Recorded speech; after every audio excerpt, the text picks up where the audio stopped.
2, 1.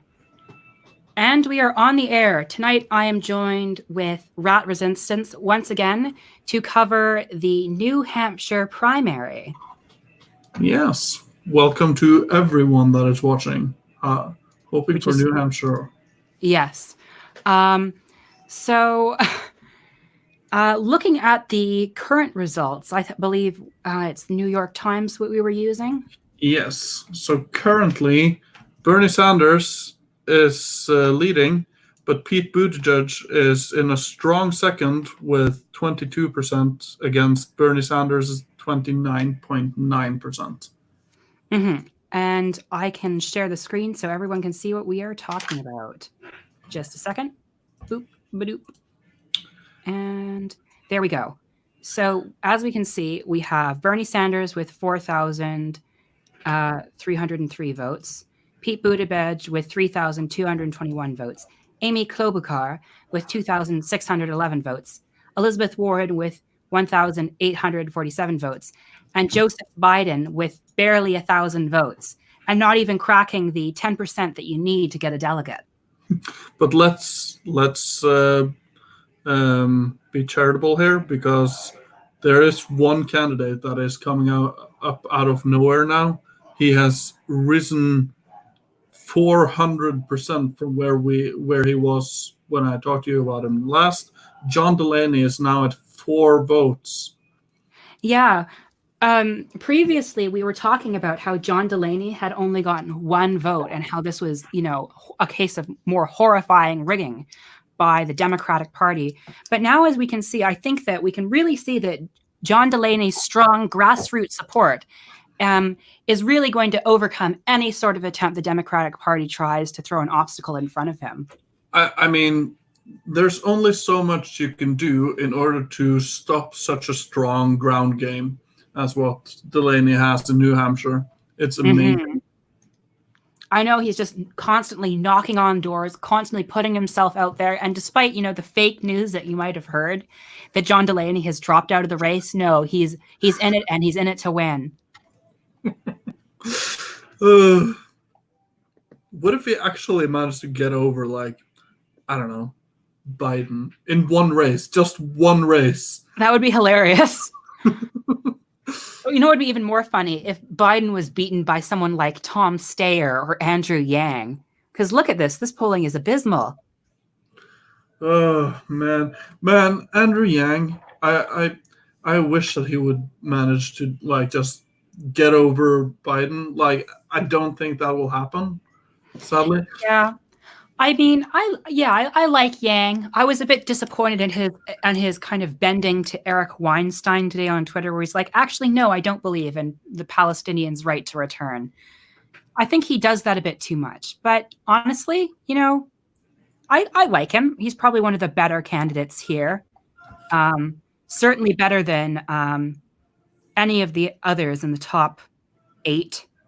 Yeah, so how would you rank them, your top 3 candidates right now? I would say Bernie Sanders, Elizabeth Warren, Andrew Yang, then Elizabeth Warren. And after that, I would put Klobuchar, Biden, and Buttigieg in last place. Man, you really don't like Tulsi Gabbard, do you? Oh, I forgot about Tulsi Gabbard. Yeah, people tend to do that nowadays. She hasn't really gotten much coverage lately. Yeah. Oh, so it just got updated a minute ago, and Bernie Sanders is with 5,000. Don't you just love paper elections? Don't you just love it when elections are nice and simple? But you know what they should have had here? An app.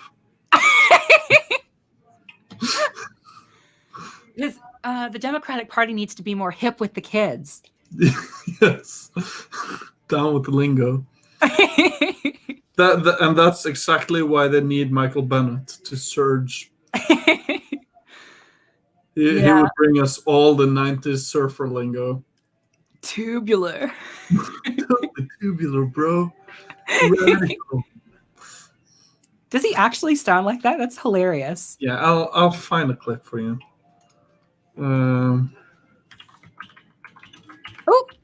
7% reporting Buttigieg has gone up one.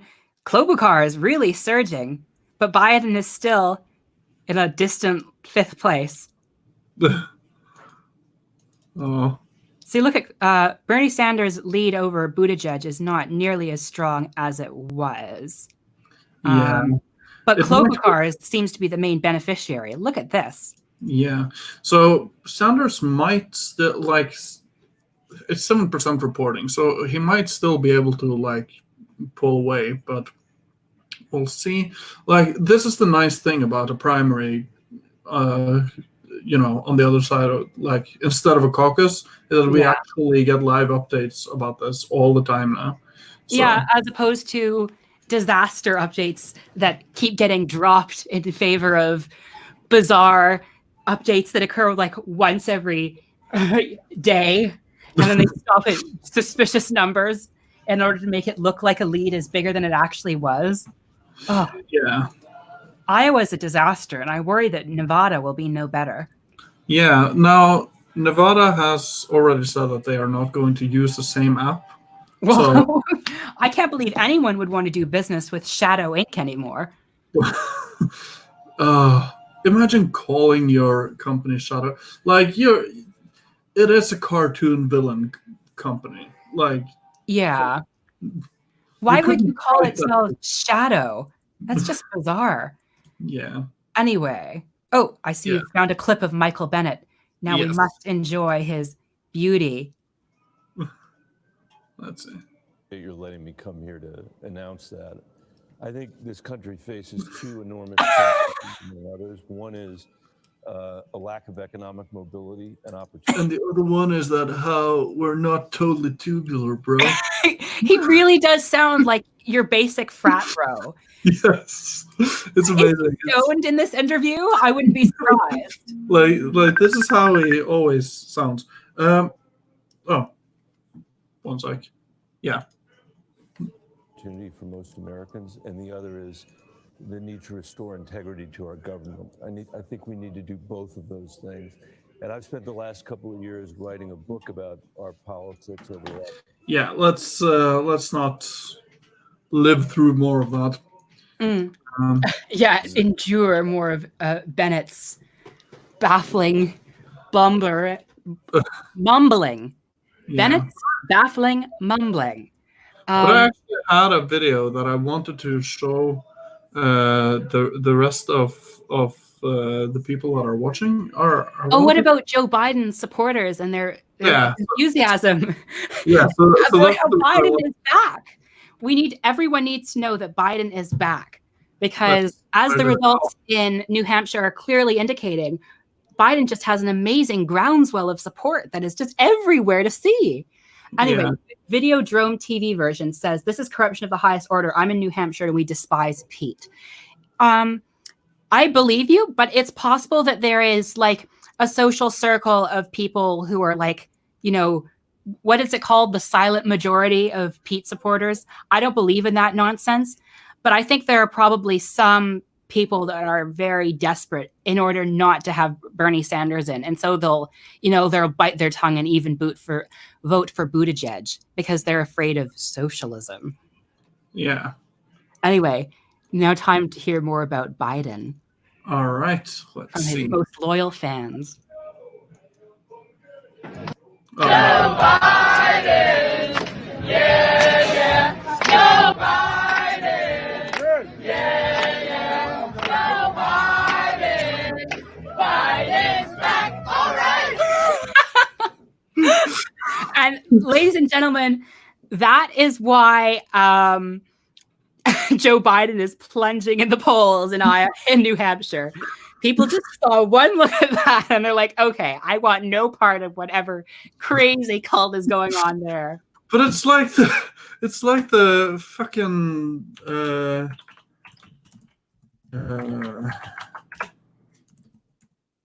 this shit. Pete Buttigieg's campaign. No, I'm not going to watch. Wait, was it that the one where it's like something about a killing and a living? They have high hopes for a living. Yeah, wait, let's see here. Campaign has been infiltrated with dance. They're having fun. Okay, I'm not interested in listening to Anna Kasparian's take on it. All right, friends, there is a deeply troubling new trend. Oh my, what? Also, the guy running around with the head in the background. What? And it's not even an appealing picture of Buttigieg. Granted, that is kind of a high order to find an actually appealing picture of Pete Buttigieg. Oh yeah, did you see the one where it was eating like a bagel or something? No, I mean, honestly, those sorts of things kind of remind me of what that happened to Labor in 2015. Video Drone TV says his dance party supporters are awfully white, to the surprise of nobody. It's true. Biden's support base is extremely lily white, mostly because of his huge record of racism while he was mayor of South Bend. That kind of makes him extremely toxic to most people of color. So it'll be interesting because it seems like the gap, that's the gap between, more moderate people of color, especially older people of color, their supporters seem to be heading mainly towards Bloomberg, which is interesting now that Biden is plunging. Because I looked at the national polling lately, and Biden has plunged like 6 points in the past day or so. It's pretty crazy. Bloomberg has surged so much, which is not. I don't think it's problematic because I don't think he's viable. However, he might make himself into like a kingmaker in the convention, and that I don't like. Yeah. So apparently, okay, Mayor Pete. More the dance. More dancing from Mayor Pete.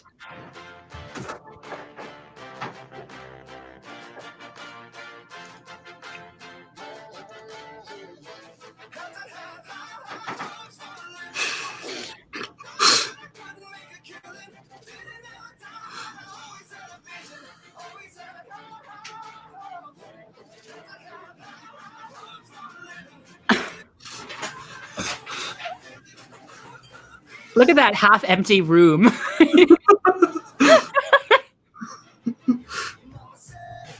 I'm not sure what this part is. Like, to be fair, I haven't watched these videos.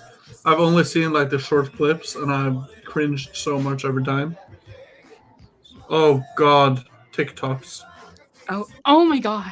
Oh my goodness, what is this? I'm not sure. Nightmare fuel. This is horrifying.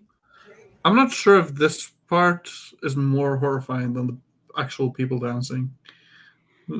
Yeah, Kolke says it's not just that they're white, they're also insufferable nerds. I mean, I think that there is an element of Pete Buttigieg's base that is kind of like the wonkish, like extremely highly educated WASP. Yeah. It's a very narrow demographic, which is interesting and perhaps explains why Buttigieg is doing well in these states that are, overwhelmingly white, but why his polling is very lackluster in more diverse parts of the country, like Nevada, South Carolina, California. Yeah. Anyway, also, it is like the widest campaign of all time.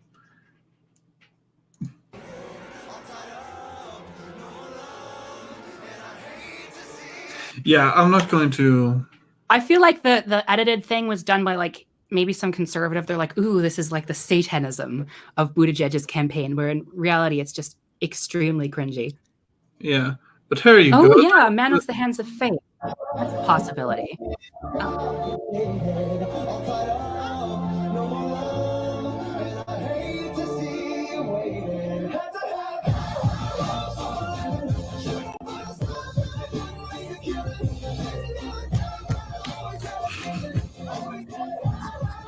Look at this wine mum group. They should be in yoga class, not on the campaign trail. If I didn't know any better, I would have thought this was like an Elizabeth Warren kind of crowd, not Pete Buttigieg. Yeah, well, Buttigieg is kind of siphoning off of a lot of Warren supporters, honestly. Anyway, let's check back at some of the New Hampshire results. All right. Magoo. Well, Bernie Sanders is keeping his lead. 27.7%. 4.9. That's about where he was last time. And then we have Buttigieg in here with 2.8, which is a decline from 2.9 when I last see him. Klobuchar, strong third. She might actually beat Buttigieg. Wouldn't that be an interesting result? That would actually probably be like the best possible result. Yeah. My one hope is that Biden doesn't break 10%. Bernie Sanders stays on top and Biden doesn't break 10%. Could you imagine? Let's whisper of a dream. I mean, he was at like 7.9 and now he's at 8.2 and 10% of precincts are reporting. Don't you just love ordinary primaries? Like, I'm sorry, the Iowa caucus really made me see how important it is to have paper ballots and to have proper voting and not these disastrous apps and electronics and John Delaney is now at 12 votes. Oh my goodness, he's soaring. Yes, he is now right below Michael Bennet. So this is going fairly well. Slow and steady wins the race. Andrew Yang made an anti-choice speech. Videodrome TV said Andrew Yang just made a new enemy with his anti-choice speech. Oh, is that the one where he was talking about anti-Palestinian choice to go back to Israel? Or is this like, is he coming out as like pro-life, which would be phenomenally cringy?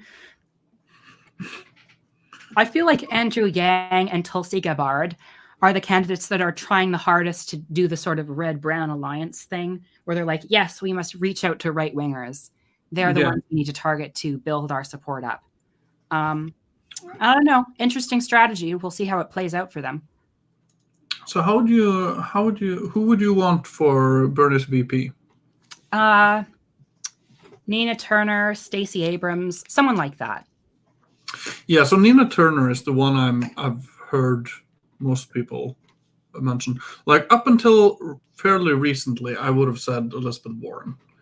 But after the whole thing with her calling him a sexist, I think we all know that's not going to happen.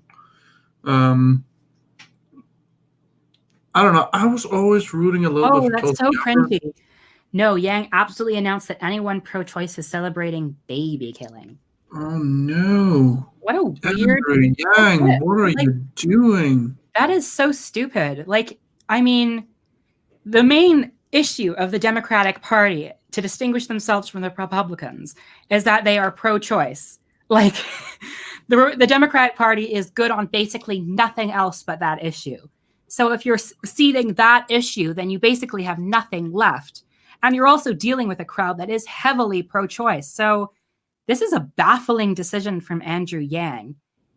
I think it reinforces my thoughts on him that he's really trying to push hard onto the, I am the nominally left candidate that appeals to the right sort of crowd.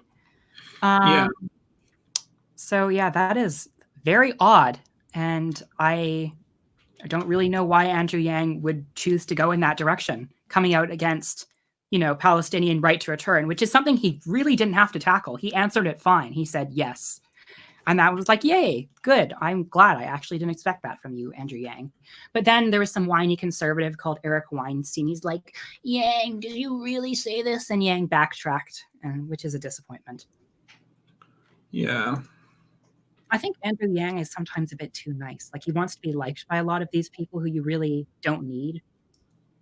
CNN is reporting that Yang plans to end his campaign tonight.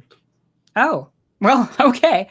Well, I mean, considering like he's what it's doing. Oh, hey, memes. Wait, is memes on? Yeah, he just popped into the chat. Oh, hello and welcome. Hey guys, what's going on? Oh, I don't know. New Hampshire. Mm-hmm. Oh, more results. Bernie is now at 28.1. So he is pulling away. He is pulling away. Yeah, this is what I hoped would happen. New Hampshire is a pretty easy state for Bernie to win. Like it's close to his home state. I think it borders it. And And he did really well there in 2016. He won it by 60%. So Yeah. I'm glad to see that his support is continuing. If he doesn't win New Hampshire, what will that mean, do you think?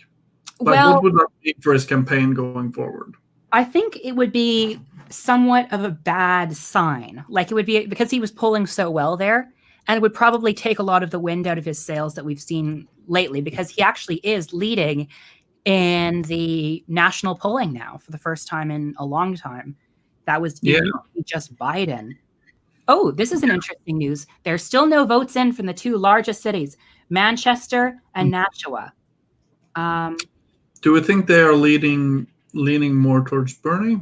I definitely think so. Bernie Sanders did great in Des Moines in Iowa. He generally tends to do well in the urban areas and struggles in the more older rural counties.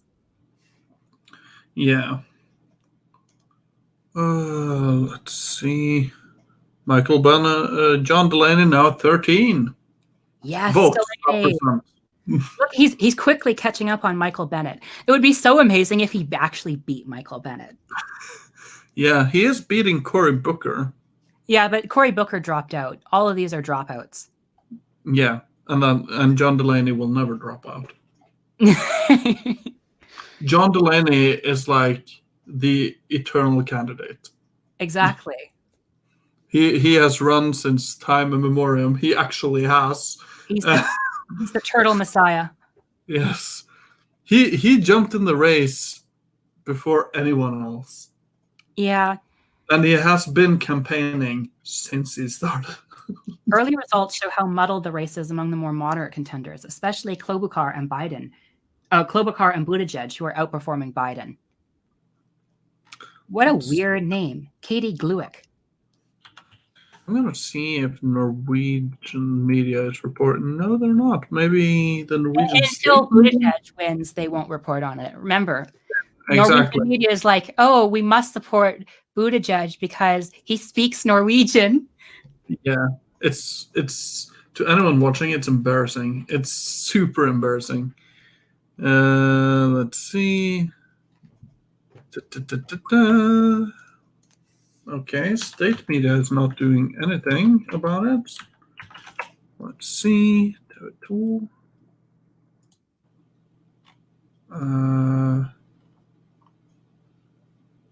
Oh, there you go. Now, comfortable Sanders lead in New Hampshire. All right. So they're the only ones I've seen that's actually reporting on this. Maybe db.no. No. Oh, well. Oh, no. Biden, what is are it? you doing? Is the new thing? Oh, the New Hampshire thing is in, and Biden has sunk even further in the percentages. We have to share this. But is he?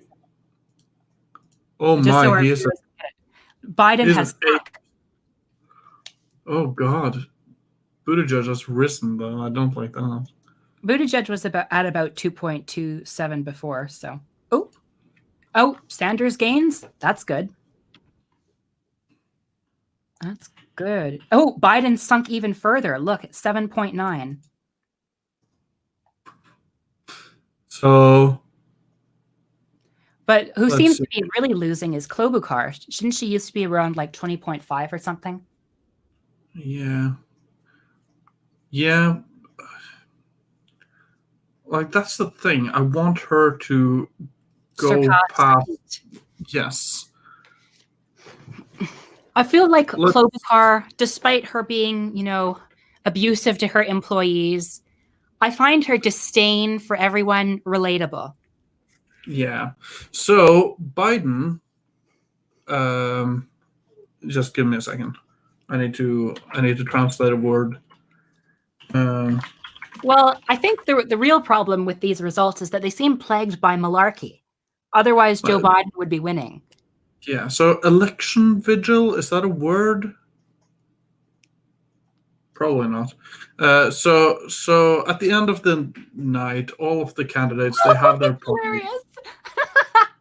The first three New Hampshire voters I spoke to at Buttigieg's event all said they were John McCain supporters when he ran for president in 2000 and 2008. John McCain. Imagine how racist you have to be to support John McCain over Obama in 2008. Like, this after the Republicans caused the Great Recession, after America had been mired in Iraq for 5 years at that point. Jeez. But then again, are we really surprised that Pete Buttigieg's voters are racist? No, not at all. It's like I said, he has like the widest campaign of all time. Mm-hmm. And like the other thing I hate about Buttigieg is that I always feel like he's trying to, like, the media is praising him as like the next Obama. But here's the thing: love Obama's politics or hate them or be heavily critical of them, like I am. Obama was a charismatic guy. He knew how to make a turn of phrase. He knew how to put forward a vision. Buttigieg is definitely not that. Buttigieg just has a bunch of platitudes and a bunch of... but that's the thing. Like, Buttigieg is trying to do the whole infliction that Obama does, but it's no substance there at all. It's the same with what's his face, Robert Francis O'Rourke. He also tried to do the whole Obama kind of thing. So oh yeah, you know like, when he was like, "Oh, I'm just in it to win it, man." Like, I was just born to be in it, man. It was so cringy. Gonna eat some magic dirt with my family. And then there was that bit where he was like live streaming his dental appointment. Oh man, jeez. Oh, I'm definitely gonna find that clip. So, can you hear the weather? No, I can hear like some sort of weird noise in the background. Is that the printer? It's hailing outside. Hailing? Yes. I don't know why I'm so surprised. I live in a city that has... Wow, it's really hailing loudly. It's been hailing like all day. Is it loud? Yeah, kind of. Okay, I'll see if I can turn it down. Okay, Beto dipped into a vat of vanilla and racism. Is it better or worse? It's about the same. Oh, a bit worse, honestly. Now? Yeah, now it's nice because I muted the mic. If I unmute the mic, will it be better? Let's see. Okay. So I really shouldn't complain outside, because I live in a city that has signs that say, "Beware falling ice," next to major buildings, because icicles will, plunge on people, and it's been known to kill a few people in Ottawa every now and then. So, oh, hey, I need to come visit once. Would love to. So the post-election party where the candidates come out and they give their speeches and all that stuff. Biden just canceled his.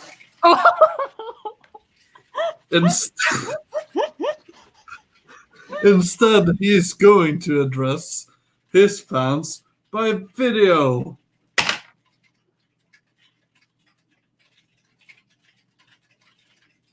I am not sure what just happened. Is it me or is it Lapis? It cut out on both of our ends.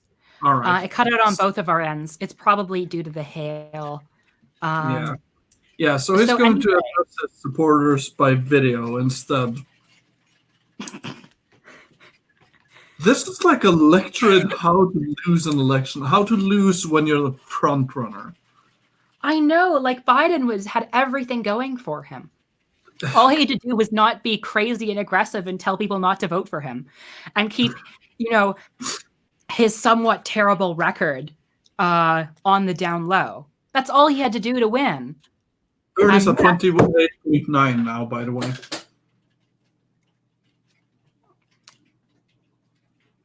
Yeah. Oh, yeah. Bernie Sanders is almost at 29%. Buttigieg has fallen back to 22.6. Klobuchar's at 19.6%, Elizabeth Warren's at only 11.9%, and Biden's at 7.8%. How long do we think that Warren will stay in? Because she is doing horrible. I mean, she came third in Iowa, and she's probably going to come fourth here. I think she's going to stick around. Honestly, we kind of need reconciliation with the Warren voters if we are going to win the caucus. I mean, despite, kind of the weird January where she's like, Bernie, you're so sexist. And we kind of have to move past that. I mean, Warren also has to move past that, because the only way she's winning is if Bernie Sanders, delegates vote for her over some other candidate. So there needs to be some sort of compromise. Also, I've noticed that a lot of support from Biden isn't necessarily going to Bernie, it's going to Bloomberg. So we do need, like, either Warren, stays in and we can reach some sort of rapprochement where she votes for Bernie Sanders in the convention, or Warren will stay in and they'll still be hostile, and that will be the end of Bernie Sanders. He'll win almost enough delegates to win, but then Warren will say, no, everyone should vote for me as a compromise candidate, and everyone will have to do that to prevent Bernie Sanders from winning. I really hope Warren picks option 1. Yeah. Like, I at this point, I honestly think I'd prefer her to just drop out, to be honest. I mean, ideally that would happen, but there needs to be some sort of rapprochement first. Otherwise, her remaining 11.7% supporters will head to a Buttigieg or a Bloomberg, someone who seems superficially progressive but is actually toxic. So what's seeing as none of us are American, or at least United States of Americans, what is your thought on the whole Bernie or bust versus blue no matter who thing? On the Americans' thoughts in watching the stream, or my thoughts? Your thoughts on Bernie or bust versus blue no matter who. Bernie or bust. I'd say that I'd rather have a mediocre lib than Donald Trump. At the same time, the reason we have Donald Trump is that we kept getting mediocre libs in the first place. Because I have and I tweeted this at Vosh earlier, because he's a blue no matter who kind of guy. And my thought is, all right, so let's say blue no matter who. What if the blue is Bloomberg? Yeah. In the case of it being Bloomberg, I can stomach Warren. I can stomach Buttigieg. I can even stomach Klobuchar and maybe Biden. But Bloomberg, legitimately, I would vote for the Green Party rather than Bloomberg. He is that bad. Yeah. He is the actual double. I mean, we have him on audio in 2016 saying, I think the best salesmen in the world are people who can go to people in swing voters in middle America and convince them to let men dressed in women's clothing into their locker rooms. Yeah. So, I mean, first of all, transphobia. Second, the racism. He was the one to introduce stop and frisk into New York. And he was also, his regrets about the policy seem to be, well, we profiled too many white people. I think stop and frisk would have worked better if we profiled more minorities. And the profile for every murderer in America is 16 to 25 minority male. This is insane sort of racism that you don't want anywhere near power.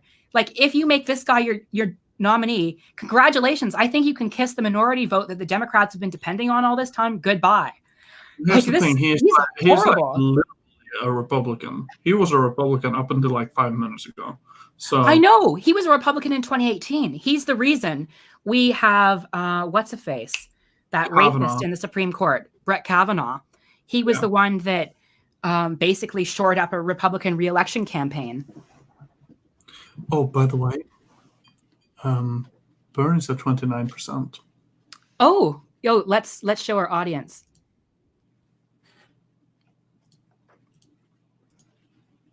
Yeah, this is outperforming polling by quite a bit.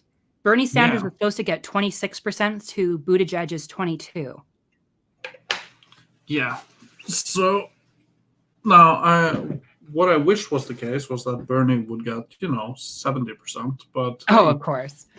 we can't all get what we want.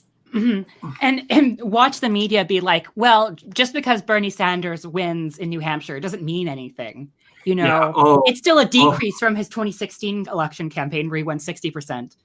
Where it's like, yeah, there were 2 candidates at that time.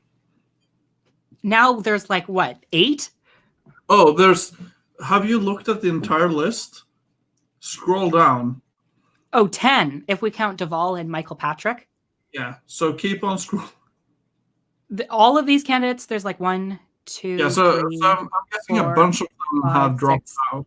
7, 8, 9, 10, 11, 12, 13, 14, 15, 16, 17, 18, 19, 20, 21, 22, 23. 23 candidates registered and dropped out. Yeah. That's insane. So they have a total number of 39, I think it was. I was counting all of them. 39, including like everyone that's still in the running and everyone that has dropped out. Andrew Yang, who's dropping out, told supporters he is, quote unquote, just getting started. The crowd is chanting, 24, 24. Well, I would have been more excited about that had I not heard about. No, 23 actually left. 23 left.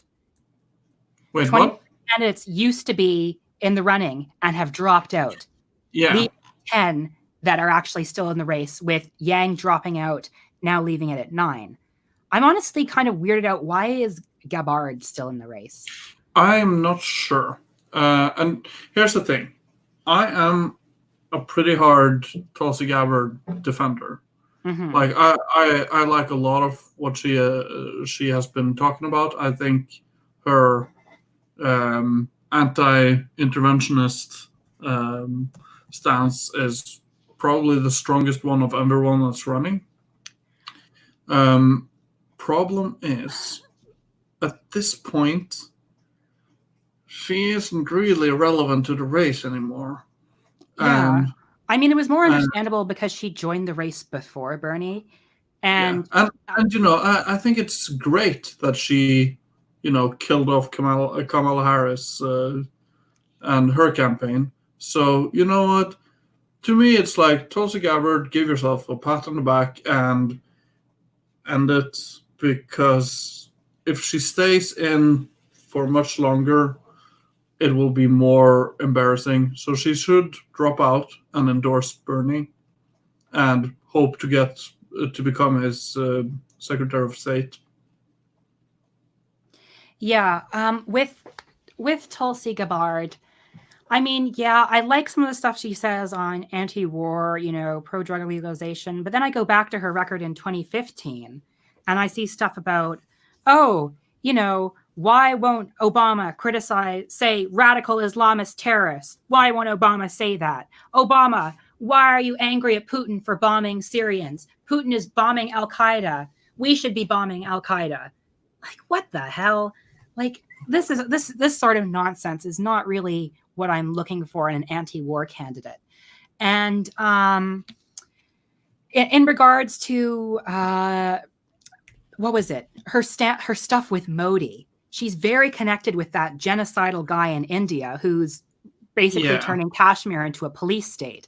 So, like, there is a lot of problems. And then there's the fact that every single time she goes on one of those Tucker Carlson shows or Dave Rubin, instead of doing a Marianne Wilson, and I have other problems with Marianne Wilson, but to her credit, Marianne Wilson called Dave Rubin out on his bullshit. She made him look like a clown.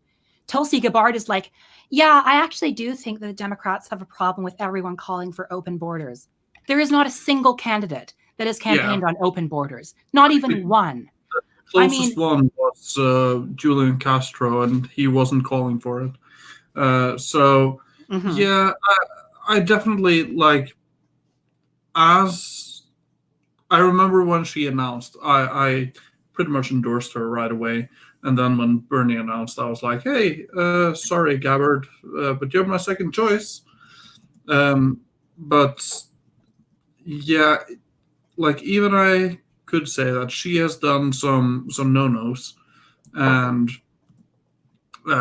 you know but that's one of the reasons why I support Bernie over her. I believe Bernie is. I won't say he's perfect, but he's as close to perfect as you will get in this race. So yeah, I mean, he's definitely the best choice. yeah. And he is now down to 28.9. Oh, that's a shame. Yeah, but it's still not. It's not much of a decrease, honestly. No, we'll keep our viewers up to date. Do. Can anyone remember some cringy moments from the campaign that we can show? So Buttigieg is at 11.4. His overall lead is still 6.5. Klobuchar is still the same. Biden is back to 8% from 7%. Honestly, Andrew Yang dropping out will probably really help Bernie Sanders. Yeah, and that's what I think will happen when Gabbard drops out as well. If they both endorse Bernie, then that will increase his. Like the most of the, like my take is, the most progressive candidates, except for Bernie, needs to drop out right now because they're not viable, and absolutely all of the establishment ones needs to stay in. Yeah, we can have Tom Steyer. He can stay. Deval Patrick and Michael Do Bennett you can mean stay. Tom Steyer? Oh, we've got a recalibration. But it didn't really seem to change anything. So don't know what that was about. Joe Biden is back at 8. So here's one of my favorite moments from this entire thing. It's when I remember this. Do you guys all remember this pandering nonsense? Has got to work for everyone. And right now we know that it isn't.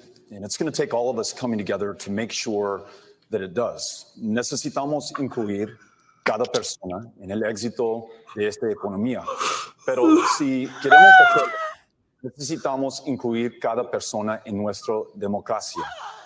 Cada votar. Okay. Perfect meme. I love this. I love Cory Booker's face. He's like, oh my God, what is going on? I would make that face if I heard. Necesitamos escuchar. Right now, we have a system that favors those who can pay for access and outcomes. That's how you explain an economy that is rigged to corporations and to the very wealthiest. A $2 trillion tax cut that favored corporations while they were sitting on record piles of cash, and the very wealthiest in this country at a time of historic wealth inequality. Yeah, so that's about enough of that. Oh, man. I want to share something kind of sad. I actually have encountered Americans that think Spanish isn't called Spanish, it's called Mexican. And then when people speak Spanish, they're actually speaking Mexican. So, specifically Liberty Hangout. Yeah, just finish your thought. Mine was off topic.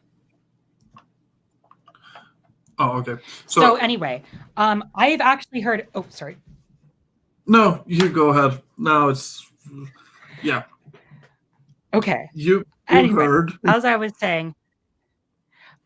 So I don't know if you've ever heard of Liberty Hangout. They're this pretty popular authoritarian right-winger masquerading as libertarian. And they were really mad at the halftime show in the NHL when these two singers were singing in Spanish. And they're like, disgraceful. They're dressed. So there's very little dressed. There's nothing there. And they seem to think that they're in Mexico. And then someone was like, they can. This is a free country. They can sing whatever they want. And then they're like, well, why are they singing in Mexican then? Oh man, did you see the guy? Did I say? Oh wait. Oh, there you go. Did you see the guy that tweeted about the Oscars, about the director of the one that won Best Picture, that came on stage and spoke in Korean? Oh yeah, and he's like, "This is the destruction of America."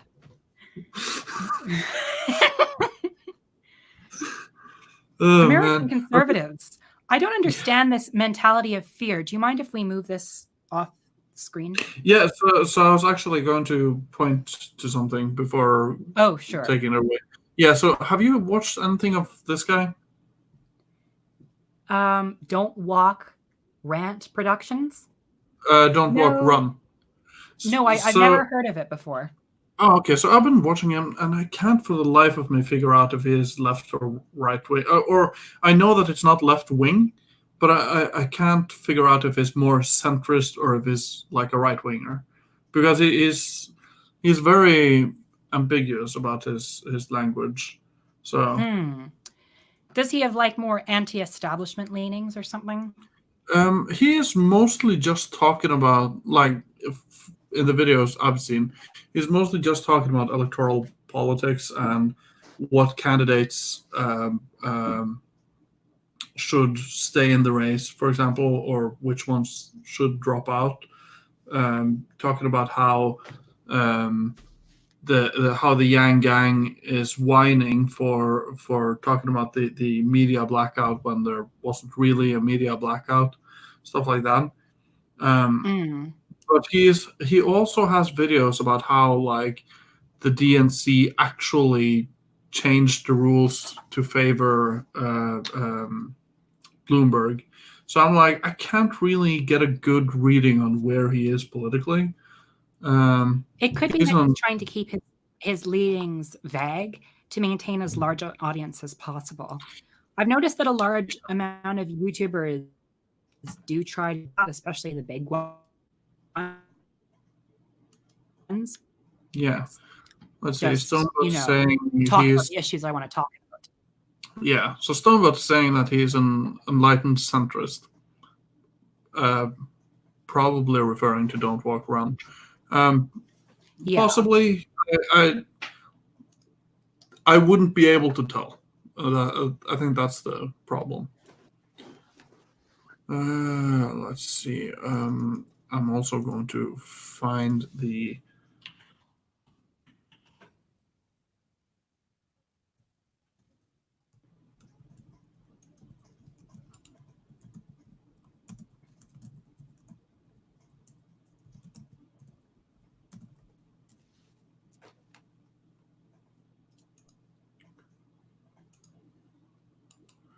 Oh man, come on! Can't I find the? So, there's nothing wrong with feudalism.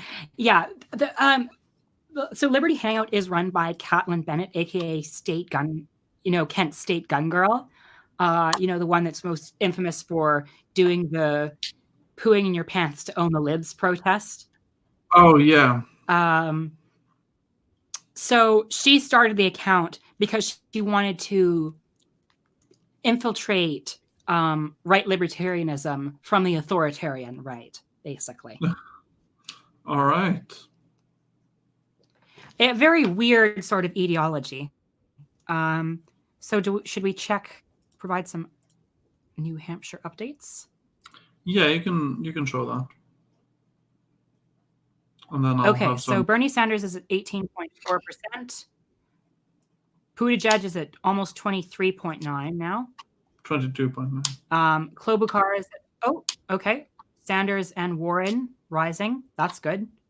Buttigieg is almost at 22.3, so a bit concerning there. Wait, what? Klobuchar. Oh, almost at 23. Yeah, but not yet. Yeah. And Bernie Sanders is at 28.5. Oh, so he has actually fallen quite a He's lot on now. South Carolina. We hit the ground running tomorrow in Charleston, she wrote. Why? What's the point? Like, you are literally only being outdone by Deval Patrick and Michael Bennet in terms of flagging support. What is the point at this point? Wait, what? Tulsi Gabbard is saying in an email that she's ready to hit the ground running in South Carolina. All right. Tulsi, if you're watching this, I love you, but please just drop out and endorse Bernie. We would all be better off for it. Although, on the other hand, her not endorsing Bernie does keep a lot of the cranks. Because right now, Tulsi Gabbard is like the most unpopular person running for rather foolish reasons, actually. Oh, Buttigieg is gaining. He's at 23% No. now. So that's 28.4. This isn't good at all. Mm-hmm. Well, actually, I mean, Bernie Sanders, 5.4 is still a much stronger lead than he had in Iowa. That is true, but I would much rather see him at like 8-point leading. But, yeah, I mean, at this point, I thought Buttigieg was straight up going to win. So I'm happy that Bernie Sanders is doing as well. Yeah, I swear to God, if Pete Buttigieg is somehow managing to pull this out of his ass, I'm getting so pissed off. Mm-hmm. But he is like the candidate that is like, I don't count Bloomberg because he is like faking his entire candidacy, but of all the people that I take somewhat seriously, he's gaining. Pete Buttigieg is like the one I despise the most of all the people that I like feel is actually in the running. Bloomberg is like, yeah, he's just carpet bombing the airwaves. Mm-hmm. So he's not actually running. Yeah, Bernie Sanders is increasing, Buttigieg is decreasing, as we were talking. So I wouldn't be too worried. I think the results are mainly good. Yeah. Oh, now it's time to look at Beto's little dentist appointment. Let's all remember. I will remember. So I'm here at the dentist, and we're going to continue our series on the people of the border. I'm here with Diana.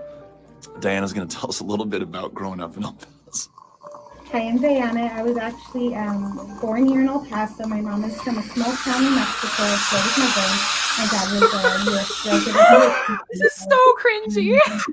In Thomason, and raised in the... Know about the border? That it's a beautiful community. We all support each other. We love each other. And it's not what everybody else thinks sadly about this. It's actually a wonderful place to live in. I mean, first of all, if you wanted to talk to people at the border, just talk to people at the border. Don't do this weird stream of you getting your cavities cleaned. Oh no, what we should do is Warren drinking the beer. I was just going to suggest that.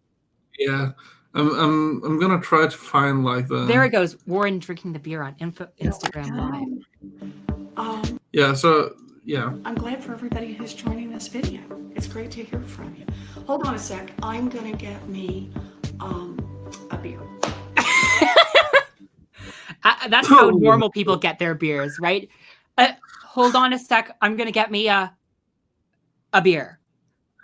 I'm just going to go get me a Shuffles deck beer.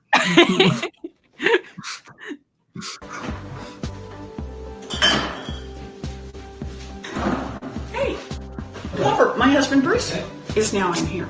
You want a beer? No, I'll pass on the beer for now. You sure? Come over and say hello to folks. Yes. My husband Bruce is now in here. He's the best.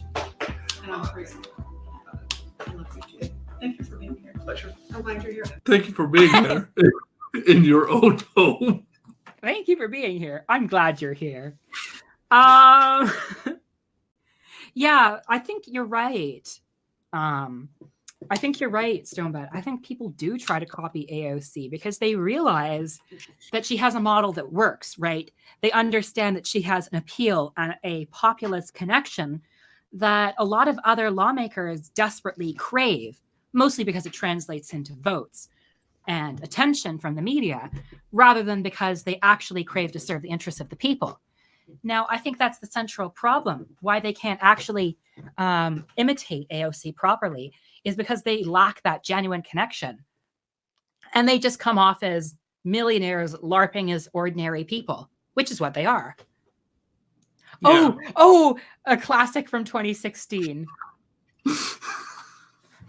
Are you ready, people? Are you ready? I don't know who created Pokemon Go,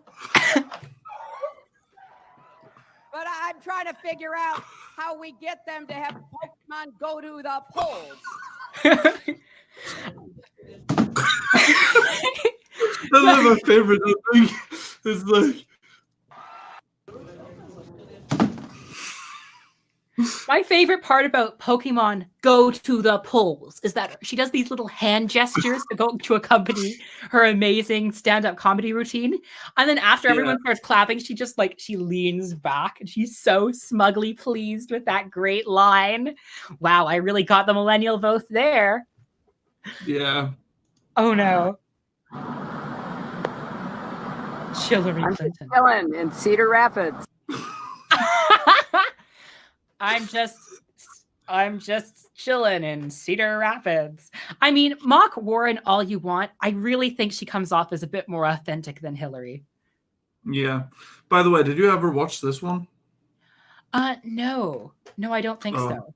This is amazing. Let's see. Well, let's see how we're doing here, but first. So Buttigieg is up, Bernie is down. Bloomberg has multiple ads airing in California. A reminder, he's waiting in the wings. Bernie's a bit up, but Steyer is beating Andrew Yang now. Well, all right. Do you think Andrew Yang dropping out might have had some? Oh no, wait. They closed the polls, didn't they? They did. Andrew Yang dropped out after the polls were closed, which strange decision, but okay. Yeah, I think he should have been honest with the voters. If he were going to drop out anyway, he should have just done it before. And endorsed Bernie. But yeah, I think unlike a Tulsi endorsement, I think a Yang endorsement actually would have really helped Bernie. Yang has that sort of populist appeal, kind of the bold new ideas thing going for him. And he's also very, very popular among younger voters. That's basically the only people who are voting for Yang are people under 50. So since the other person who was really winning the youth vote it was actually 18 to 30. I think it was something like 54% were voting for Sanders, 16% were voting for Warren, and then everyone else was the 20% or something like that. Yeah.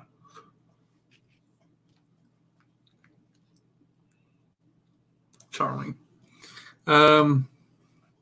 Yeah, what's with these corrections? Did that also happen in 2016? I feel so grateful that I wasn't really following politics as much in 2016. It sounds so hellish. Yeah, so I don't know. I started following American politics thanks to this guy. My brother was the one that introduced me to the Bernie Sanders campaign in 2016 or 2015, really. And I actually phone banked for him in New York. Not that it helped, but yeah, Hillary Clinton had a lot of roots in New York. Yeah, but I have a feeling that if it was today, if she had run once more, let's say that none of the other ones had run now, and it only had been Bernie versus Hillary this time around as well. I have a feeling Bernie. Yeah, I think Bernie would have crushed her this time. Well, he wasn't. Remember, he kind of gained prominence as a result of his campaign against Hillary. Yeah, and also nobody likes Hillary. Oh, that is actually something I have a theory. And this might be a conspiracy theory, so put on your tinfoil hats, people. Mm-hmm. I have a theory that Bernie Sanders is paying Hillary Clinton to come out and talk shit about him.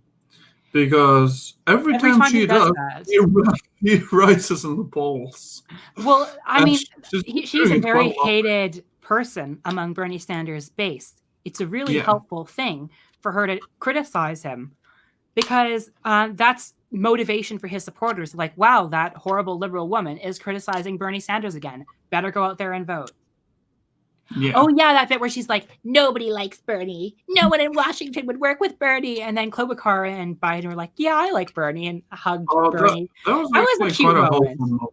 Yeah. I think That that's was the a- moment where I'm like, okay, Biden, you do have terrible politics. But honestly, I feel like he's more like demented than he is bad as a person. Yeah. Like, to me, he should just retire and, live out the rest of his days with his family instead of trying to seek the highest office that he is clearly not able to fulfill at this point. Mm-hmm. Oh, Okay. So that was all right. So that changed nothing. Well, actually, Bernie Sanders went up a bit and Buttigieg went down a bit. Yeah. So this is good. This is good. This is good. All right. And Biden is no longer at 8%. He's now at 7.9 again. The stair rise is real. Tulsi Gabbard is catching up to Andrew Yang. Andrew Yang might start to fall behind Tulsi Gabbard. Let's see. John Delaney. He's at 20 votes. Oh no, Cory Booker is beating him. Just for a moment, though. But like I'm saying, slow and steady wins the race. Yes. So, okay. So this is like the most classic of all the things I've ever seen. And so this is a 2-minute and 40-second song. Do you think it's fine for YouTube if we play this thing? Yeah, I think it's probably fine. So I know every word of the song. Because Will you sing along? I don't think I should do that, but it's great. All right, let's see. The company store, the paradigm of absolute control. And that's why we're just out here doing simple things, pointing out that we're meant to be in nature and be natural. And this is where we find the source that God made to transcend the New World Order. That's why they want to keep us out of it. I'm angry. I've had enough of these people. We're a bunch of Christian murderers, scum and giant factories keeping babies alive. Selling their body parts. What more do you need to know about these people? I go out and face these scum. They literally crawl out from under rocks. And they run around screaming, we love Satan, we want to eat babies. I have them on video. Hillary's in the creepy, weird, sick stuff, man. She sleeps in the same room with that creepy, weird woman whose mother wears a hood over her head. What? That woman number one is ugly. Imagine how bad she smells, man. Okay. Obama just stink. Obama and Hillary both smell like sulfur.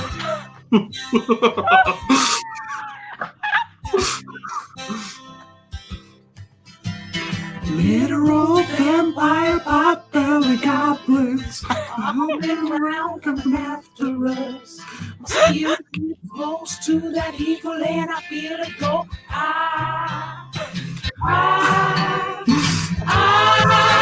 We're so disintegrate. We don't even notice and itself rising up against us. Millions of pointed people of the very worst type, and I'm so pissed. We're gonna stare your daughter at the mall. Okay. We're gonna stab your wife, your son. We're gonna stab you with a butcher knife, and then the police chief is gonna say, we love our Somalis, we love our Muslims. Oh, they're so good. Oh, they're so sweet. Okay then. I was watching Fox News as I worked out this morning. As you do. So that just reminded me of a classic campaign video that I thought I really needed to bring to light again. All right. Which do you want me to search it up, or do you want to? I found it. So all right. I'll just do this.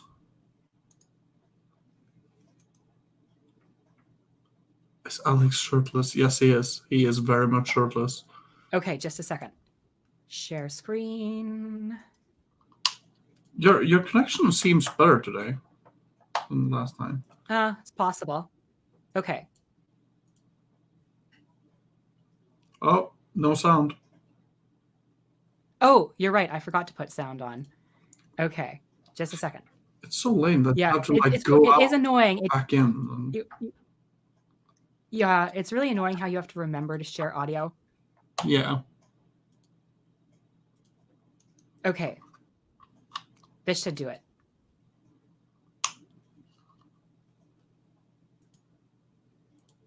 Swamp Captain Mitch McConnell has created millions of jobs for China people. While doing so, Mitch has gotten rich. In fact, his China family has given him tens of millions of dollars. Mitch's swamp people are now running false negative ads against me. They're also childishly calling me despicable and mentally ill. The war to drain the swamp and create jobs for West Virginia people has begun. I will beat Joe Manchin and ditch Cocaine Mitch for the sake of the kids.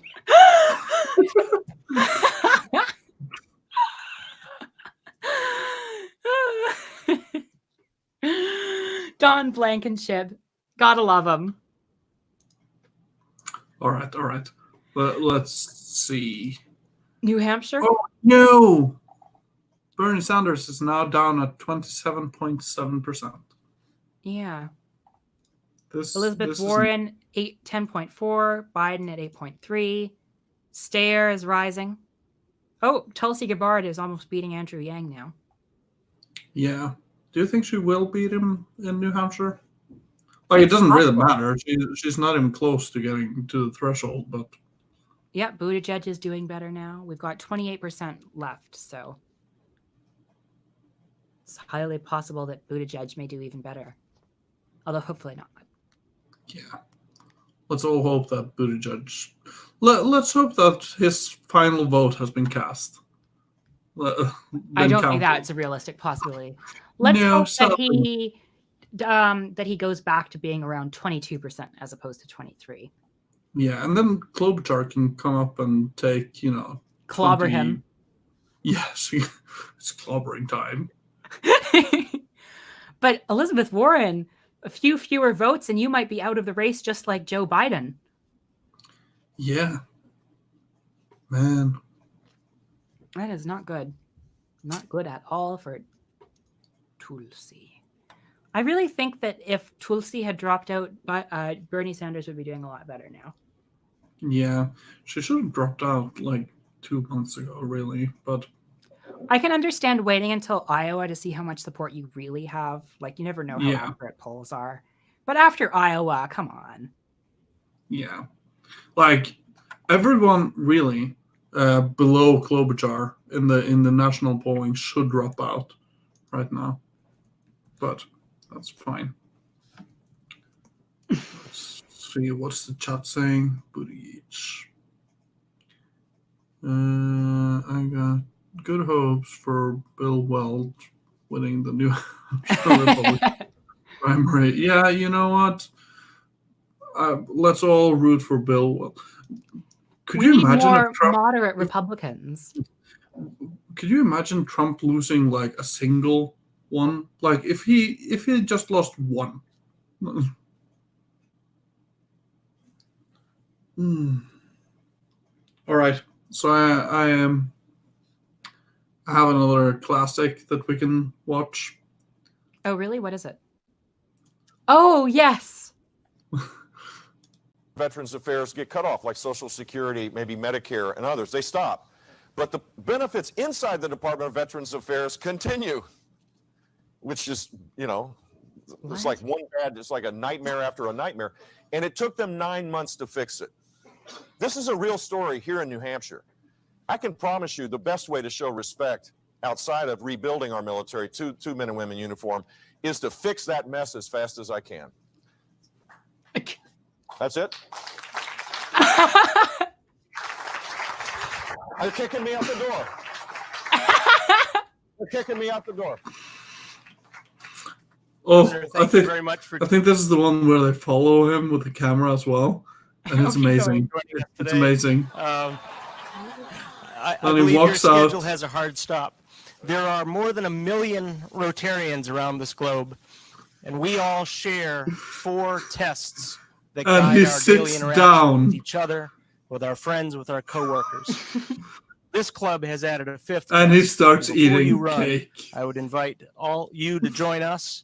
I will gavel the meeting closed afterwards, ask Rotarians to stay on so we can conduct a little bit of business. So as Rotarians and members of this club, Like, okay, there so are 5 things that we keep in mind. Is it the truth? Is it fair to all concerned? like if you're standing on stage and they're literally kicking you off the stage, leave the fucking room. Just pretend that you have to run. That it's like, oh, sorry, I don't have time to stay. That's the reason why I have to go now. Don't sit down and start eating. Like, what the heck is with this guy? Oh, poor Jeb. He wasn't capable of running a campaign, really. I don't think he really had it in him. Let's see, what's another good moment? There you fucking go.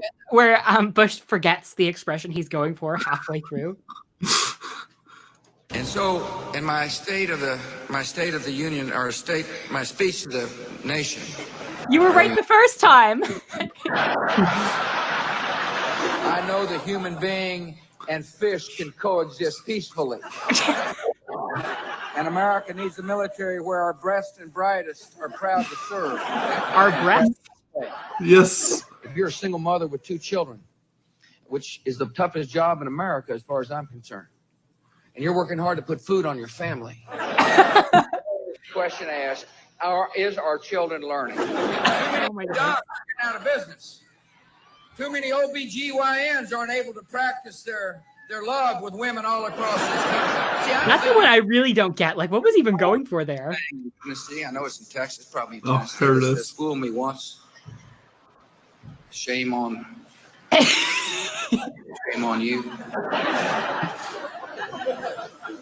You fooled me, we can't get fooled again.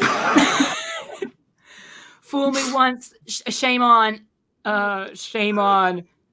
Fool me, you can't get fooled again. Fool me once, my shame goodness. on you. Man, it's. I hate the fact that the Democrats are trying to like rehabilitate. Bush, I know, it's terrible.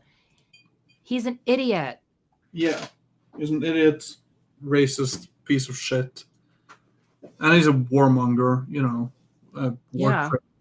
I don't think he's allowed to set foot in Europe. Actually, I mean, if he said in like Belgium, he should really go to the Hague. Like, he's awful. yeah. Let's see. I'm trying to think of another gorgeous political moment from this election. Oh, I remember. I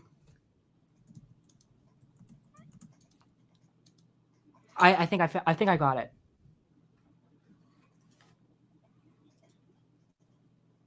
Do you remember this bit from? I can't remember his name. I think it was like Tim Ryan, one of the no-name candidates, centrists that got like 0.5% in the polls. But anyway, all is comprehensive. this was his It covers major all moment. healthcare needs for senior citizens. It Oh will yeah, I wrote the damn bill. hearing aids and eyeglasses. But you don't know. Second of all, you don't know. Second of all, I do know. I wrote the damn bill. It was such a good moment for Bernie. Gotta love that face he makes. Yeah. That's the face of someone who knows he's messed up. Like he's. Yeah, I remember he was trying to go after Tulsi Gabbard as well. And I can't remember. I think it was this next debate where he was like saying that that America was attacked by the Taliban on 9/11, which is incorrect, seeing as it was Al Qaeda. But yeah, Is this Joe Biden? yeah.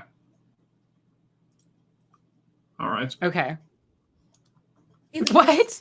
So how do you explain the performance in Iowa, and why should the voters believe that you can win the national election? It's a good question. Number one, Iowa's a Democratic caucus. You ever been to a caucus? What? I was a Democratic caucus. Have you ever been to a caucus? What does this have to do with the question? Oh. Iowa's a Democratic caucus. I was the Democratic caucus. I was the caucus. I am the caucus. Okay, that's it. No, you haven't. You're a lying, dog-faced pony soldier. You said you were, but you gotta be honest with you. What? Well, no wonder he's not winning New Hampshire. What did you think was going to happen? Honestly. Dog. Lying face pony soldier. What does this even mean? Let's see. Yeah, Tulsi is neck and neck with Andrew Yang. Both are at 2.9%. Oh yeah, she's like 40 votes. Yeah, Tulsi Gabbard. She surged ahead. Yeah. Bernie Sanders is 27.6. I don't like this. I don't like this. I was hoping for like at least a 5% lead. Yeah. So well, hopefully it. Yeah. And I'm not sure if the city, like, remember the two cities still haven't been reporting, right? Yeah, I guess so. This is the country we're getting. Once we get to the urban communities, we'll probably see more of a Sanders surge. Let's see.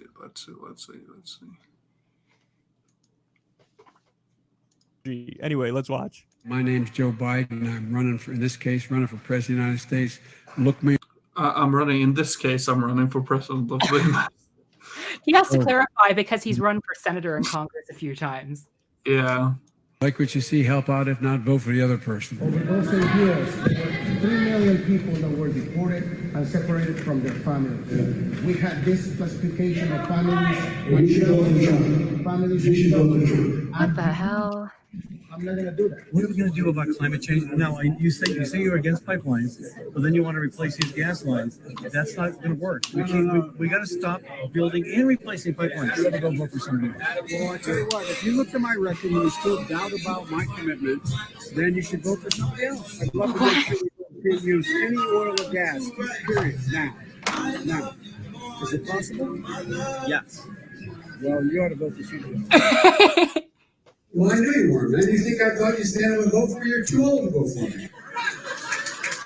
I like his ancient base laughing at that. I don't think it's physically possible to be too old to vote for Biden. I think it's, once you get above a certain age, you will vote for Joe Biden. It wouldn't surprise me if you rolled out like the septuagenarians, like 100-year-old people, and all of them in America voted for Joe Biden.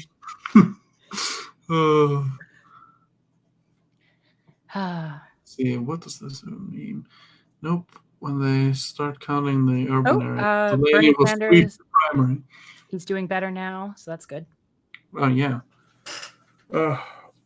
Bernie is the first to crack 2,000 votes. Buttigieg is second with 16,721. Klobuchar is next at 14,092. Then comes Elizabeth Warren at 10%. She's almost in the Biden levels, where she's almost completely out. But this is why I'm saying that she should drop out. She is irrelevant at this point. No one is talking about her anymore. She was she was leading the entire thing for like a day in the aggregated polls. Well, And then in October, she was actually leading Joe Biden, leading the national polls, leading then in New suddenly- Hampshire even. Yeah. But suddenly then there was people- the mess with healthcare where she's like, actually, no, we won't cover mental health care. Actually, we won't be offering Medicare for all, but this watered down version, which I won't explain how we will pay for. Like, that really hurt her. People viewed Warren as the woman with the plans, and then it looked like she had no plan. Yeah. And the fact that she chose to do the attack on Bernie Sanders, that was, I'm not sure if she had a bad intent with it, like if her intentions were actually malicious. However, they came off as such, and in politics is perception over reality every time. And yeah, so at this point she has basically dropped off the face of the earth. And but she is leading Joe Biden. That is a good thing. Joe Biden is at 8.2, 5,930 votes for Joe Biden, the front runner of the Democratic Party. Yeah, the basically the coronated candidate, the one everyone was in the Democratic Party was like, yes, this is who we need to save the party. Yeah, he's in 5th. I mean, after coming in 4th in Iowa, so not only is his campaign doing badly, it's actually losing momentum. Yes.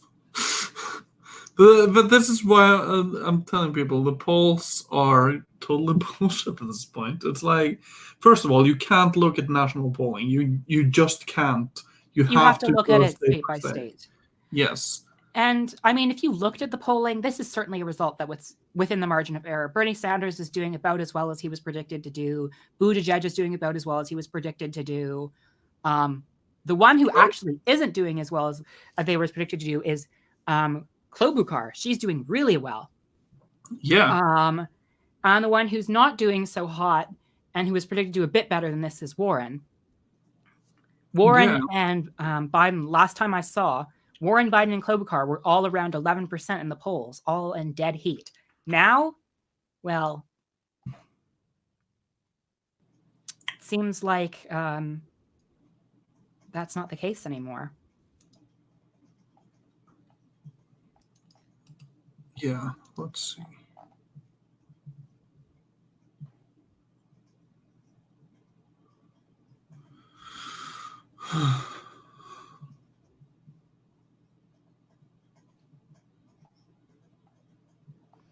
Apparently, Joe Biden has decided to focus his efforts on South Carolina.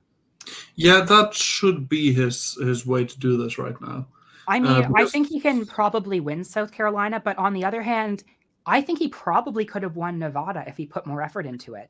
Yeah, here's the thing. If he is coming out of this, losing New Hampshire in an amazing fashion, losing Iowa in an amazing fashion, losing Nevada. Yeah, and let's say he doesn't manage to win Nevada. And from those three, his momentum is completely gone. And then you can see, okay, he might be able to eke out a victory in South Carolina. However, the momentum of Bernie Sanders might also carry over to South Carolina. And if that happens, Biden is done. Yeah. Like he might as well drop out that day. My worry, though, is that the media will instead say, instead of, accurately showing this as a Sanders victory, they'll say strong second showing for Buttigieg. Yeah, they're convincing probably second for Buttigieg. Yeah, they're probably going to try something like that, especially here in Norway. That's fucking. That's so weird to me. Like, okay, so here you have two candidates, Pete Buttigieg and Bernie Sanders. Bernie Sanders represents the politics that Norway is associated with, whereas Pete Buttigieg is able to say like two broken sentences in Norwegian. The Norwegian media thinks that the broken Norwegian sentences is more important than the policies that actually looks like the Norwegian policies. And so they try to ram Pete Buttigieg down the throats of the Norwegian people. Now, what bugs me about it is not the fact that, well, on the grand scale, it doesn't matter. Norwegians aren't allowed to vote in the American primaries anyway, or the American election at all. Yeah. However, I bet we have like a couple Democrats in Norway that are just here, and if they only get to see the Pete Buttigieg coverage, they might be, swayed to vote for him in their primary, in the primary for the Democrats abroad, and I do not like that at all. Yeah, I feel like the Norwegian media is following, maybe what they wish were more the politics in Norway. Maybe they wish Norway was more neoliberal. Yeah. And so they see Buttigieg as a soulmate. One of the early indications that Biden's campaign was kind of on the rocks is that he reported that he only had $9 million left in terms of campaign funds, because he'd raised around like 30, and then he had only 9 left coming into the race. And meanwhile, here is Bernie Sanders with like 60 million and growing. So kind of a sign that one candidate is really not performing well. And this is despite Biden and Buttigieg being the candidates of big money, being the candidates that can receive, billions of dollars, well, not billions, but millions of dollars through corporate PACs and other sorts of arrangements with the elite. Did you see the oh yeah, you must have seen it. I sent it to us in the chat thingy. The Elizabeth Warren tweet where she basically accused Sanders of having a super PAC. It was like dark money or something. It was really weird. Yeah. I don't understand her. Like, it seems like she has fallen off a cliff and she doesn't know what to do. So now she's lashing out. I feel like she's just trying whatever she can to kind of restart her campaign. And she's like, hey, Bernie Sanders is the guy who's winning the sorts of voters that I wanted to win. He's the one that's doing well with progressives. I know how I can win. I'll attack Bernie Sanders. The progressives will have no choice but to switch to me. But what it actually does is make most progressives who were going to vote Warren or who liked her as a second choice now say, hey, you know what? I don't really like Warren so much anymore. I'm not going to support her campaign. And it leaves a residue which is deeply hostile to Bernie Sanders, which is like the worst possible result. So, yeah.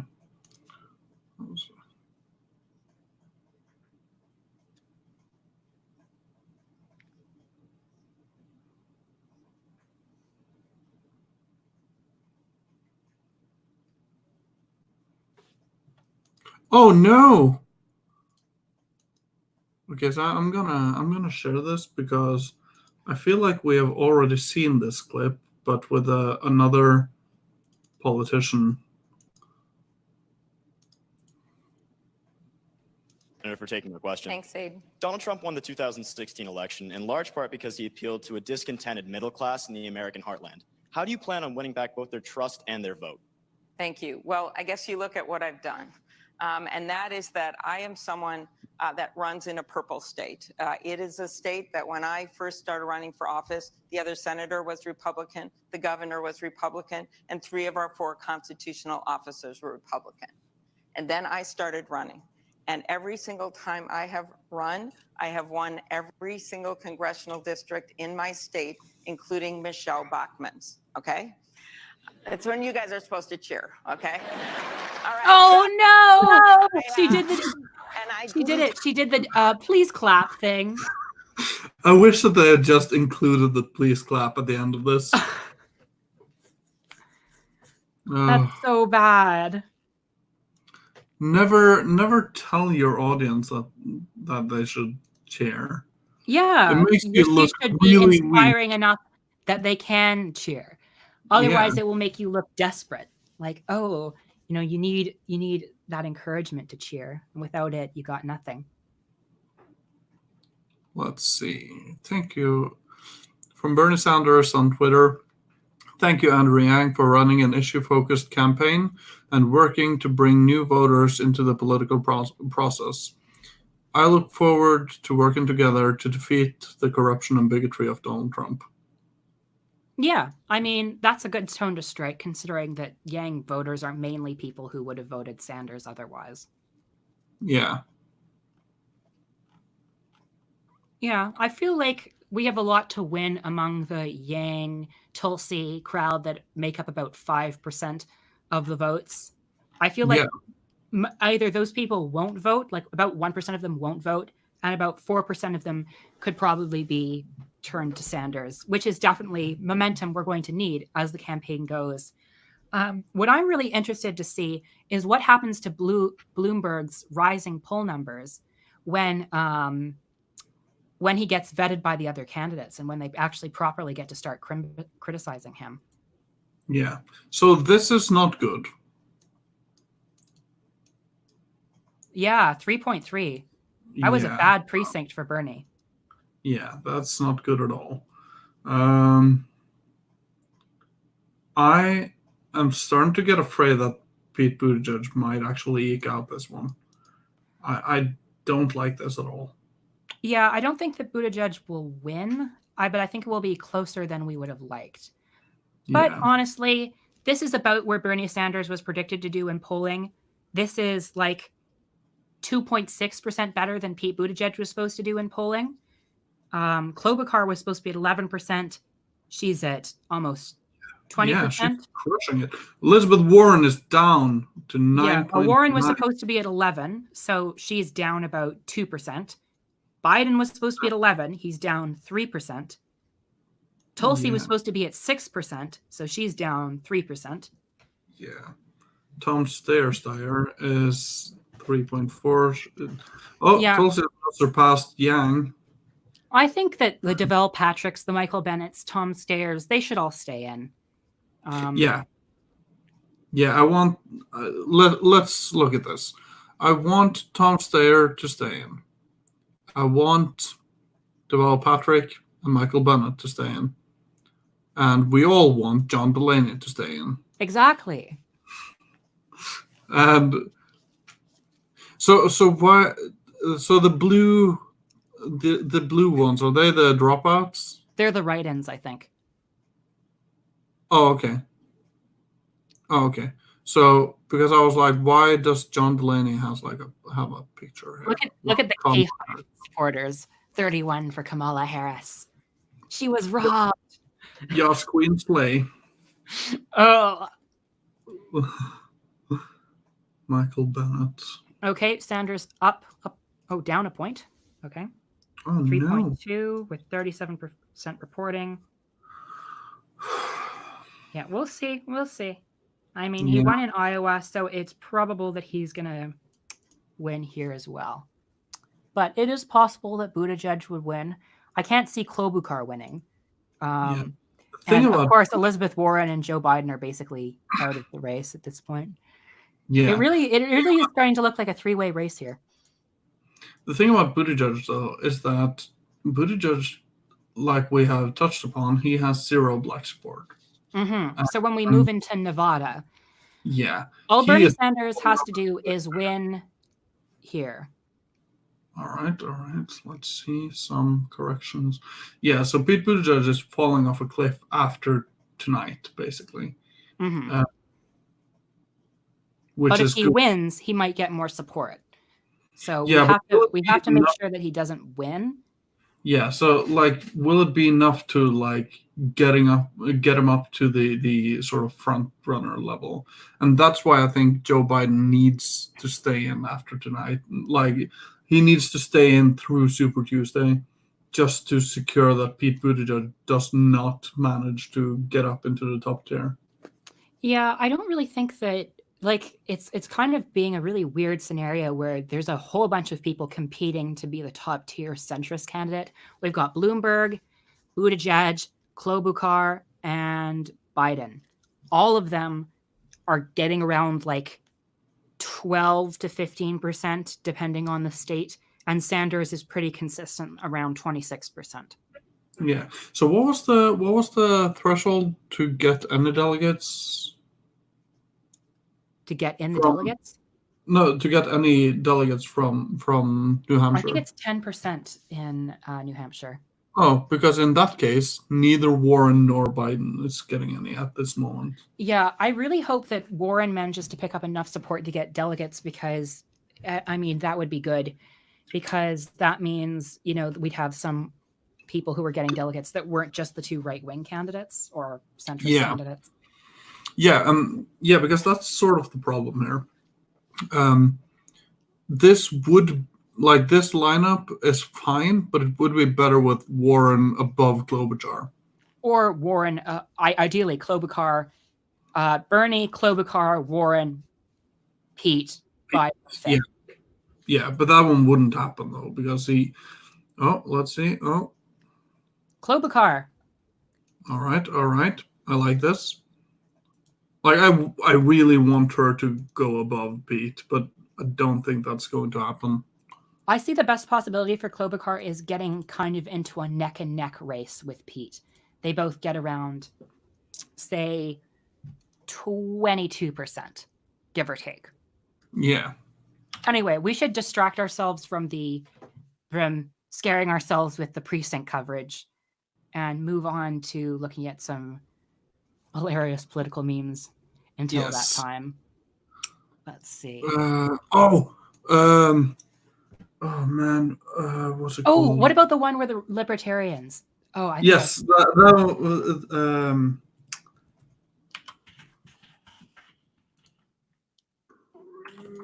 Oh yeah. Johnson? Yeah, Andrew Johnson with the libertarians. I found it. Just a second. Gary Johnson, that was his name. That's right, Gary Johnson. So here we go. Oh, okay. Yeah. Let me know if you can hear it. Should someone have to have a government-issued license to drive a car? Hell no. What's next? Requiring a license to make toast in your own damn toaster? If you close this looks like an SNL skit. I know it does. Look at. Just look at the way they're talking. Look at this guy. Look at this guy. Has he showered in years? In decades? Look at that hair. Look at that sheen. And look at his ears. I legitimately, what is with that guy?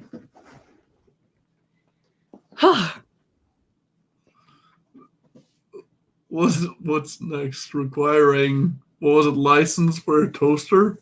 Yeah, it's like requiring a license to make toast in your own damn toaster. To make toast in your own damn toaster. A license to drive? I'd like to see some competency exhibited by people before they drive. Okay, so this is a classic one.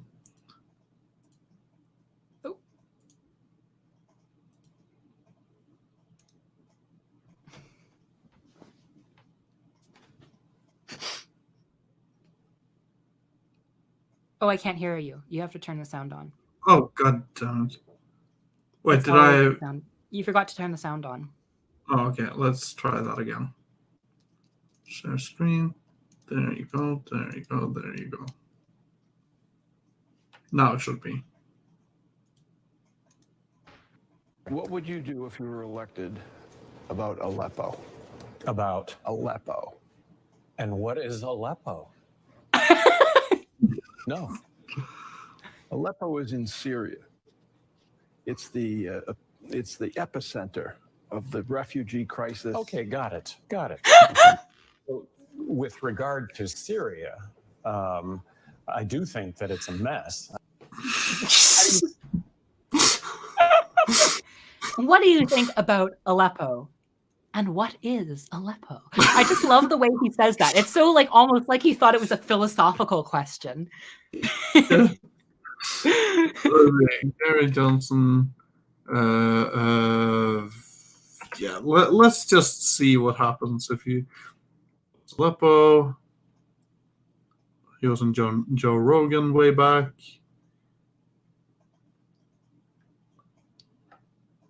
God.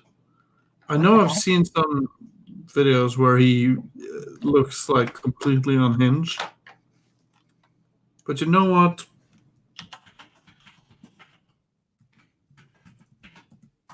Let's look at some feel-good stuff. To citizenship through indentured servitude. Thank you. Are you serious? That was Vermin Supreme and I at the DNC convention in 2016. Vermin's a perennial candidate for president of the United States with a platform of free ponies for everybody. Vermin's already thrown his hat or boot into the ring this year, running as a libertarian, and he joins me now. All right, Mr. Supreme. Hello. Very Pleasure nice. to be here on your television program. Very Thank nice you to for meet you. having me. Well, thank you for joining Yes. me. Well, I- we Look at go his along. And you'll never guess who I saw. Who did you say? Mr. Joe Biden. They have him working for the TSA. Yes, That's right in his wheelhouse. Yes. Unfortunately, he fell asleep while he was sniffing my wife's hair. Man, Sleepy Joe, you can't telling do that you, at I can't TSA, hardly though. stay awake. That's true. All right, so you've been running for a very long time, since Yes, sir. 1987. Yes, sir. And you have a political action committee. People donate. Well, it is a campaign committee, if you will. It's a 527. Okay. It is called Pony Up America. Okay, so people donate to you, and then you use that money to travel around. The more I can convince people to give me money, verminsupreme.com, the more I can spend. And yes, I've been traveling around the country to appear at various libertarian And it's a conventions. beautiful country, is it not? It truly is. Okay, so here's and once my... again, it must only be spent on legitimate campaign expenses. Right, like your boot. Yes, Yeah, that right. would be a legitimate campaign That's a expense. legitimate if campaign I were to buy expense. a pony, right. that would be a legitimate campaign expense. Okay, good. Yes, it would. So I have my opinion that there's so many Democrats running for president because a lot of them just like want to do what you do, is raise a lot of money, travel the country in the warm weather, raise their speaking fees, maybe write a book, and network around. And then when it gets cold, they'll just drop right out. Absolutely, sir. I mean, many people run for many different reasons. And of course, selling books and upping your speaking fee and gaining national notoriety is certainly one of those things that people And do. I don't see your platform as that different than a lot of the other candidates. I mean, you have people trimming their nose hairs. You have people like working out at the gym, and they're doing all this crazy stuff. I mean, you and the rest of the Democratic field, there's not that big of a difference. Oh, yeah. I got to prove you're a regular guy and you do regular things all the time. Right. I'm just a regular guy doing regular things. I got a haircut once. Look at that. You actually need a little beard trim. You should go in there and like live stream that or something like that. I think we will. People might like that. Well, Beto did that teeth cleaning stunt. Yes. Obviously a reference to the mandatory toothbrushing law. Yeah, you don't like stunts at all. Oh, no, because gingivitis has been eroding the gum line of this great nation of ours for long enough and must be stopped.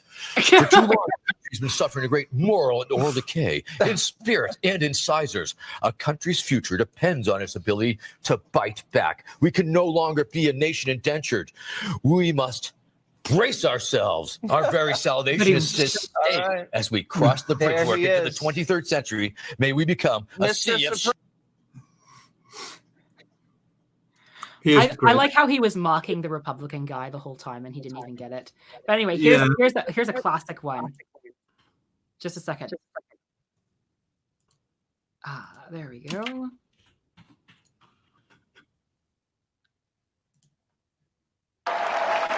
Mr. Peterson. The president has no constitutional authority to regulate drugs. That being said, at the state level, I would support some legislation that would stop children from being allowed to purchase drugs and prosecute anyone who would put a child in danger, because I do believe that children do need some protection. Yes, you should not be able to sell heroin to a 5-year-old.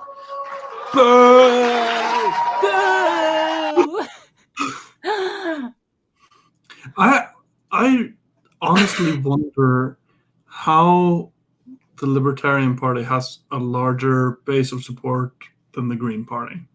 I can't. Yeah, I can't understand it. Well, there's a lot of Americans that really have a rather childish understanding of politics, and that's the Libertarian Party for you. Yeah. I mean, it is basically the get off my lawn party. Yeah.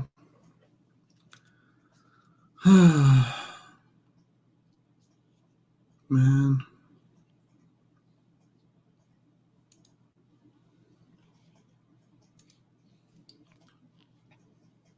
Oh, that's not even like half of the crazy stuff that goes down at libertarian conventions. There was one libertarian presidential candidate who did a strip show, and then on stage at the libertarian convention, and then dropped out. Let me see if I can find it. Let's see if you can find any good material as well. But I just, What was the guy's name?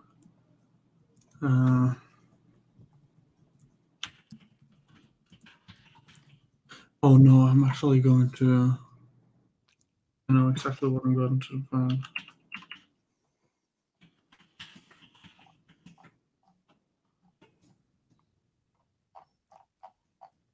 Oh, there we go. I think I found it.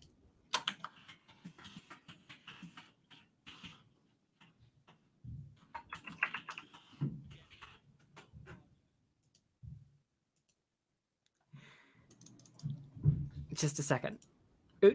Magoot, and share screen, share audio, and there we go.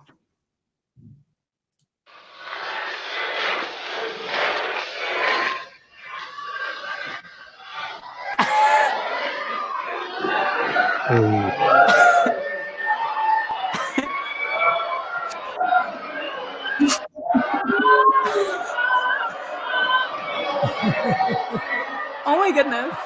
I didn't realize what's going on.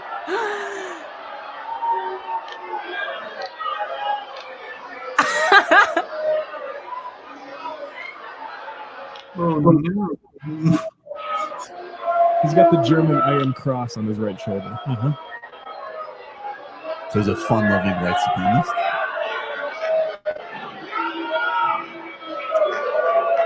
It's just graphically really appealing.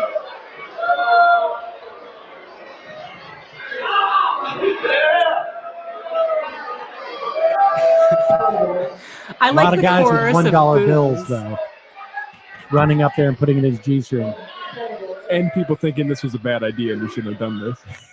This isn't helping us look more sane and credible. Hold on. There's a problem with my voice. So, as you can see, the Libertarian Party in America is a bit of a mess, to put it kindly. Yeah. Let's see. So 45% reporting. Sanders is still in a good 3.1% lead. Klobuchar is almost at 20%. Warren just keeps declining to 97. Steyer and Gabbard and Yang all doing decently. Yeah, so Gabbard is now at 3%. Yeah. Man, I'm trying to find the gymnasium footage from 45, a few points of Sanders as he continues to do well in rural towns, but Manchester is still mostly out, which is the big city in New Hampshire. So this is the result of the rural counties. We haven't even actually gotten to half of the precincts yet. There you go. Okay, so I couldn't find the original footage for this, so I'm going to have to borrow it from Jimmy Dore. Of course. Yeah, so this is great. Here's from Hillary. Here's Hillary having a little bit of a harder time getting people's enthusiasm.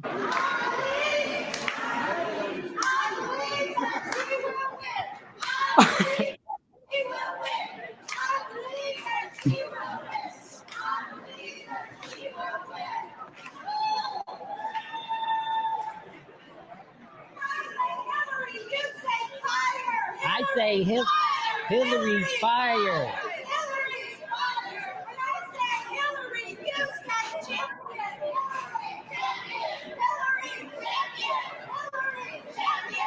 How much are they paying that lady?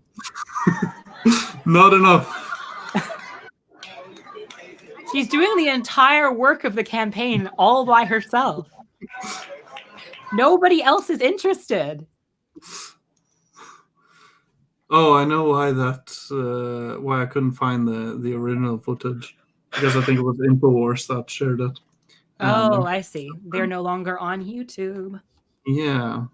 which, is a good thing. Yes. I mean, I enjoyed laughing at their content, but you can still find it if you go deep enough into the web. It's still hosted somewhere. It's just getting nowhere near the amount of traffic that it did when it was on YouTube. Yeah.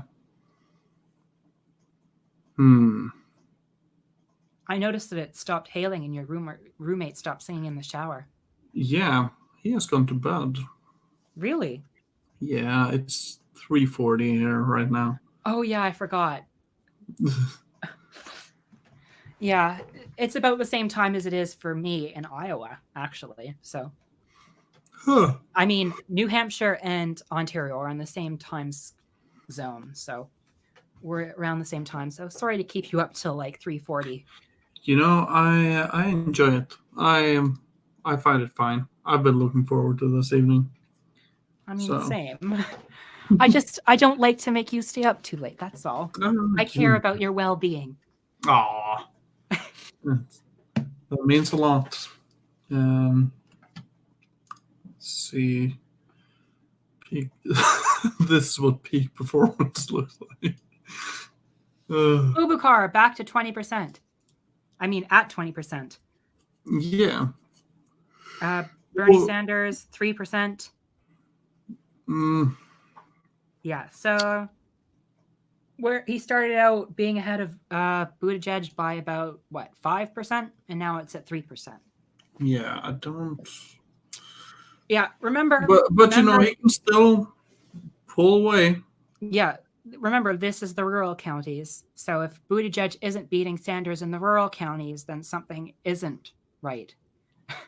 Yeah. Let's see. Yeah, no.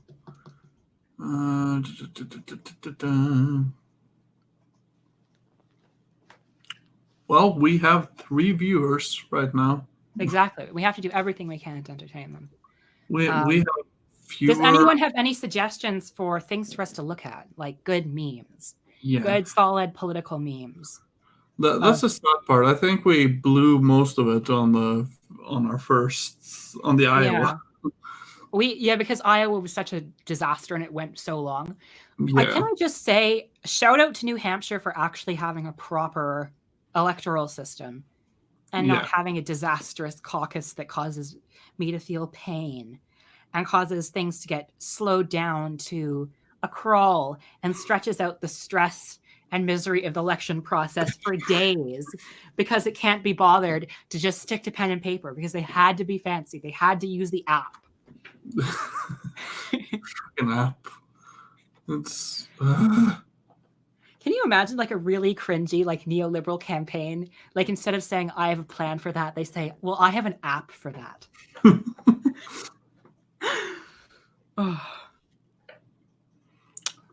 Let me think. Nothing good's coming to mind. Wait.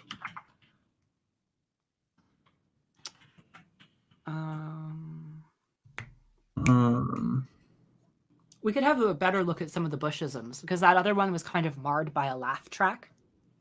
Yeah. I was thinking something more feel good, maybe. Okay. Sure. So Bernie Sanders gives me hope. Let's see what this is.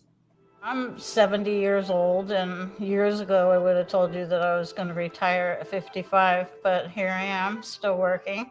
I am a end-stage renal disease patient here at Concord Hospital. If I could do tomorrow what I used to do before being disabled, I'd do it in a heartbeat. I'm getting old. I'm not going to be around very much longer, but my children are, and my granddaughter will be. I know I want my kids to have a better future. You shouldn't have to stay in a job or hope that you can stay in a job just to keep medical care available to your family. That's ridiculous. Bernie has been fighting for us for 40 years. He's got the same message today as he had back then. My hope is that all over America, by the millions, senior citizens, workers, middle-class people, all people, begin to say, hey, this system is no longer working. We need national health care. So it is not too much to ask that in the United States of America, we join the rest of the industrialized world and provide health care to every man, woman, and child as a right. If Bernie is elected president, then I believe that we'll see Medicare for all. It's not a radical idea to provide health care to people who need it. I listen to Bernie speak and I see a kind man. I've heard him say, when you hurt, I hurt, and I believe it. I can see that he means that.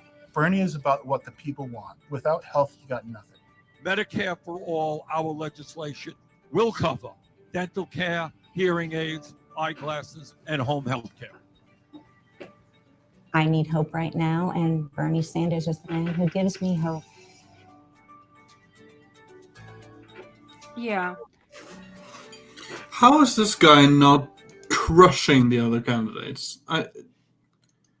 Well, you have to remember this is America. And in America, Yeah. there's all that panic around socialism.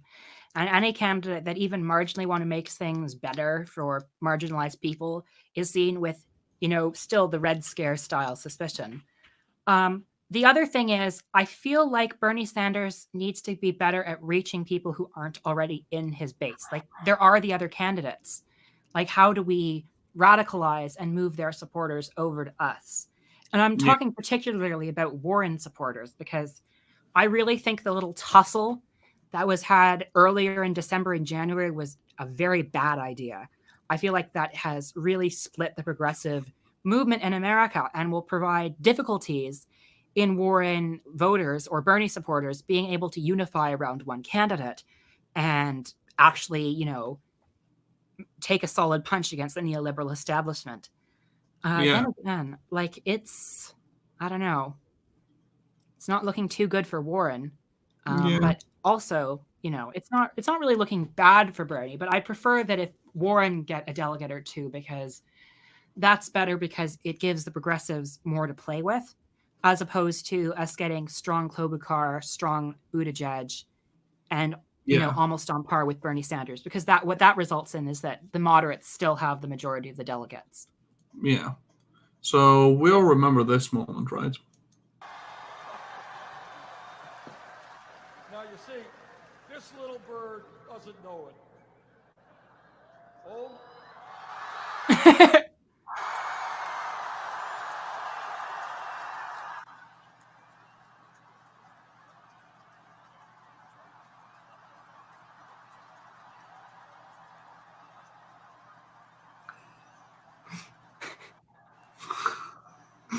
So that's where all the bird Sanders memes come from. Yeah. That little bird there. It was such a beautiful moment, too. It was I just... think there may be some symbolism here.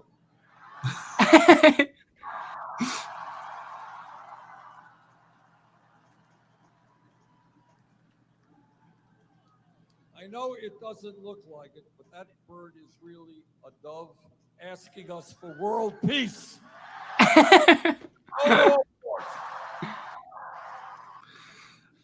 Just elect him president, will you? Yeah. Well, let's see. New Hampshire, 51% reporting. Sanders lead just grew to 3.8%. Oh, this is good. This is good. Oh, this is really good. Exit polls show a big gender gap. Oh, 57% of voters were women. 43% were men. Klobuchar won a plurality of women and Sanders of men. Women of New Hampshire. What are you thinking? He went back to 26.9. He was already at 26.9. Buttigieg he was at 27, and then he went back down. Oh, okay. Yeah. That's a shame. But anyway. I don't want to see him. I don't really want to see him below 28, but 27 is fine. Yeah.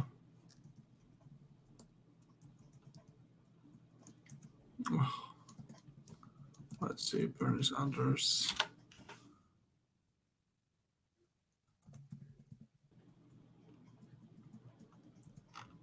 Oh, what's his name?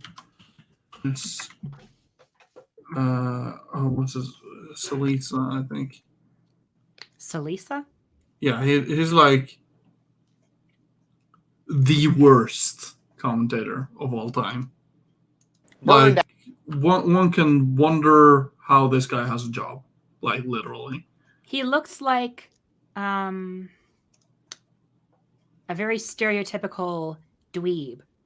Yeah. Out? Not feeling the burn? Slow burn? I got thousands of these. Literally, I wrote them in a notebook. Something has happened to Bernie Sanders over the last few months in the 2020 presidential race. Or more accurately, something has not happened.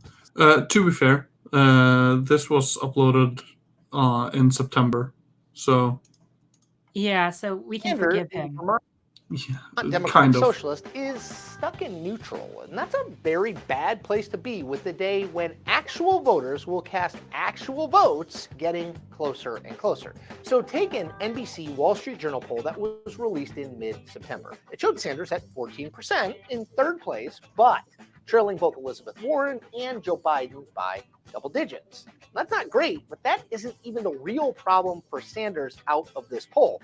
It's actually this. While Biden had gained 5 points from a similar poll in July, and Warren had gained 6, Sanders' support stayed right where it was, up only a single point from the summer.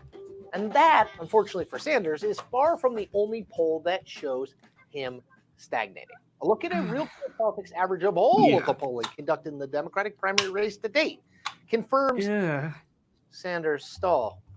In the spring of 2019, Look how happy he is with that. It's like he can't even contain his glee. Yeah. Sanders was clear choice to Joe Biden. In fact, all the way through early June, Biden and Sanders were the only two candidates to consistently poll in double digits in the Real Clear Politics average. But since summer has ended, Sanders' political support has flatlined a bit. His average support has never gone above 17.5% and never gone lower than 14%. So here's how you understand this. Sanders, due to the loyalness of his most ardent supporters, has always had a pretty high floor in this race, probably right around 14%. But what's happened over these last few months is the emergence of what looks like a pretty low ceiling for Sanders support in the 2020 race. Not a lot of give there. So speaking of give, what gives? Why is Sanders where he is? Well, the short answer is that there are just a whole lot more options for voters in this election than there were in the 2016 Democratic primary race. As you'll remember, in that race, Sanders was the only alternative to Hillary Clinton. If you didn't like Clinton, and there were lots of Democrats in that camp, you were voting for Sanders, period. It was your only choice. But in 2020, there are 20 candidates still in the race. 20! Which means that if you don't like, say, Biden, who is currently the front runner, there are lots and lots and lots and lots and lots, I could go on, of other options. The funny thing is, most of those have dropped out by now. This video is so funny in hindsight. Yeah. You can choose in the race. One option in particular, Elizabeth Warren, is another big reason that Sanders' support seems to have hit a bit of a wall. So Warren's candidacy looks a lot like Sanders' candidacy. Unapologetic, except she was faking it all the time. Liberalism in support of broad structural change in politics and society. Warren supports Sanders' Medicare for All proposal. Warren and Sanders are both prominent supporters of the Green New Deal. Warren and Sanders both want to tax the wealthy and corporations to pay for their various proposals. Well, the problem for Sanders is that Warren is surging on that message while he, well, isn't. In the Real Clear Politics polling average again, Warren is now clear of Sanders for second place, and the NBC Wall Street Journal poll put her at 25%, the highest she's been in any hypothetical national polling since the primary started. So what explains Warren's rise on what is, for all intents and purposes, Sanders' longtime message? Well, voters like new faces. Sanders Warren's not a new face. No. Warren was most popular in like 2011, 2012, when she was like the crusader against the corruption of the big banks. Yeah. Obama's probably most progressive person in government. Yeah. Same voters, it may be a been there, done that situation. Warren is, in their minds, Bernie 2.0. The same proposals in a more voter-friendly and electable package. And watered down package. And that gets at the more fundamental problem here for Sanders. The people who love him love him exactly because he doesn't care about how he looks, perennially unkempt, or what he sounds like, very, very shouty. Those traits make him authentic and different to them. But those same Sandersian traits may be the thing that is keeping him from growing his support in the race in any meaningful and statistically significant way. So if you're a Democrat, you are relentlessly focused on nominating someone who can beat Donald Trump in November 2020. And all polling I've seen suggests that is the dominant motivation for a majority of Democratic voters. Then Sanders' profile may keep you from jumping on board his campaign. Stop. Except he has always been the one that's been like polling the strongest against Trump. I know. I hate the liberal electability argument. It's so stupid. Like this guy is just everything wrong with the liberal metrosexual elite. Like just you can hear the smugness in his voice. Yeah. The condescension in his tone. It's so nasal too. All in the numbers is having an impact. In mid-September, he replaced his New Hampshire state director, which is never a great sign with the primary now set for mid-February. And around that same time, he also lost the endorsement of the Working Families Party to Warren. It's important to note, Working Families endorsed Sanders in 2016. Now, take a breath. That was very cleansing. It's better to have these struggles in the fall of an off year rather than the middle of a primary season in late winter and early spring of next year. Because of the loyalty of Sanders' core backers, it is hard to imagine him slipping from relevance totally anytime real soon. But his struggle to attract support beyond that hardcore core is real and responsible for the current Sanders stagnation. And that is the point. We make New Point episodes every Tuesday and Thursday. So yeah, this guy's like cancer. Oh my goodness. Look at the the downvotes on that video. Why would they keep sponsoring this guy if he continues to get so many downvotes? Okay, Sanders only leading by 2.8% now. No. 2.3 to 3.7. Oh my God. 55% reporting. Yeah. So that's still about 45% left to go. I don't think we'll see a necessarily strong Sanders victory, but I don't necessarily think we'll hopefully see a Buttigieg win. Yeah. But I was hoping for was more like 28 than 26, but 26 isn't too bad. Yeah. That's not the worst thing that could happen. Let's see what Norwegian media is saying. Strong second from Buttigieg, Norwegian speaker. Let's see. Oh, Bennett is also out. Oh, really? That's Totally too bad. Yeah, not tubular at all. Oh, no. Come on, Bennett. Duvall will stay in the race, though. So let's see. Yeah, Joe Biden has dropped his speech thing and addressed his people with video. Bernie Sanders is going towards a win in New Hampshire. Bernie Sanders looks like he's going to be the big winner of the Democratic nomination in New Hampshire, while Joe Biden again was the biggest loser. Yeah. Thing is, by Buttigieg. So that's really interesting to me, is that we're going to see a lot more, attacks against the Buttigieg campaign from Biden and Klobuchar, who are desperately trying to keep him down. The danger with that is that the person who will occupy the centrist void in the Democratic primary will be Bloomberg. Yeah, so it's very interesting because the most read Norwegian newspaper, is, I wouldn't say that they're left-leaning. They would probably be considered left-leaning in America, but in Norway, I would say they're fairly centrist. Okay. However, in their comment section, because they usually have comment sections below the articles, they're always filled with Trump supporters and right wingers. Oh yeah, but comment sections are a den for toxic people. They don't necessarily represent the views of the mainstream. Yeah, so it's super funny because okay, so I would venture to guess that I wouldn't say that I'm probably the one that I know about in my circles that is mostly interested in American politics, and I'm following American politics super closely. Yeah. And to a point where when the America experts of the Norwegian newspapers come out and claim something, I can fairly accurately claim that they are wrong. All of when it. they're wrong. Yeah. Like we had some people that are like, oh yeah, I believe that Biden is still in it. And oh my goodness. I remember in the 2016 election, one of them was like still after like the four first states. One of them was still like, yeah, I still have a strong feeling about Marco Rubio, and I'm like, Trump has won at this point.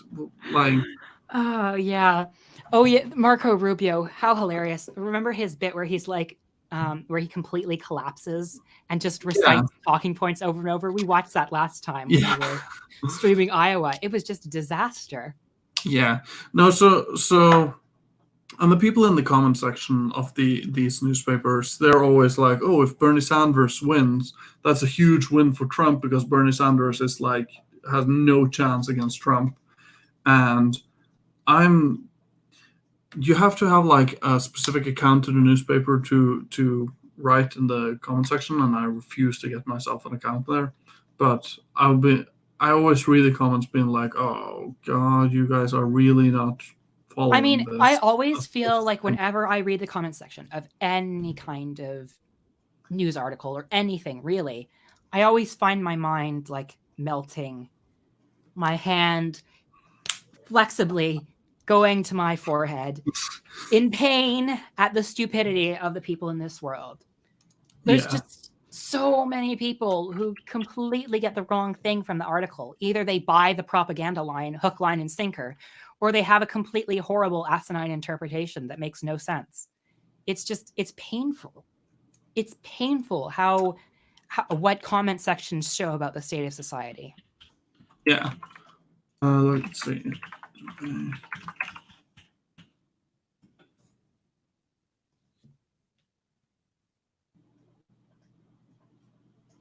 Oh, I found a clip that we haven't seen yet.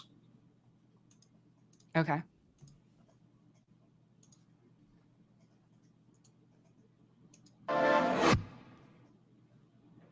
It's 3 agencies of government when I get there that are gone: commerce, education, and the what's the third one there? Let's see.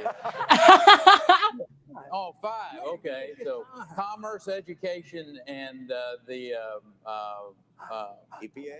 EPA. There you go. No, okay. Let's stop deposition. Seriously?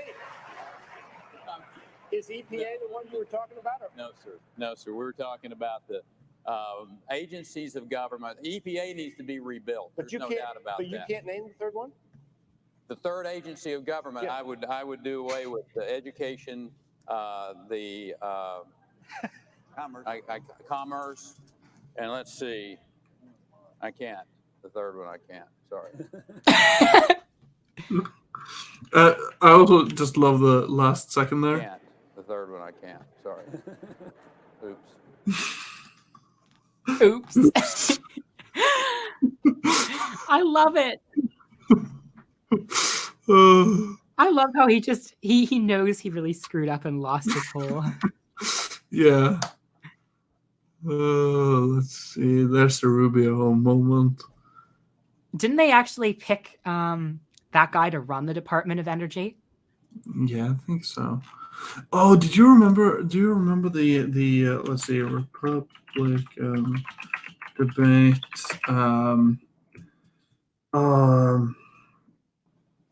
Main when they all struggled to get on the stage at the right time. Oh yeah, or they kept going up and then not at the right time and nope, and they bumped into each other. Yeah. Let's see. Here we go. I think it's this one. Let's go to Natasha Fata, who's tracking this one for us. So very Natasha interesting. Fata? Natasha, what stood Yeah, I out don't for know you? about this one. Let's just skip to this. New Jersey Governor Chris Christie. Oh.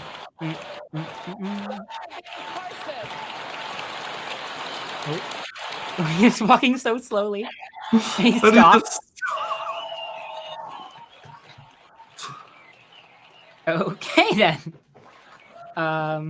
Texas Senator Ted Cruz. Okay. Oh, well. So you clearly No, see Carson no, is frozen. no! I don't want to watch this. I want to watch the the actual thing. Weird. Yes. Why don't they give you the proper thing? That's so unfortunate. Main stage. Let's see. Maybe CBSN. Well, I don't want them to stop the thing and reflect on why. Let's see.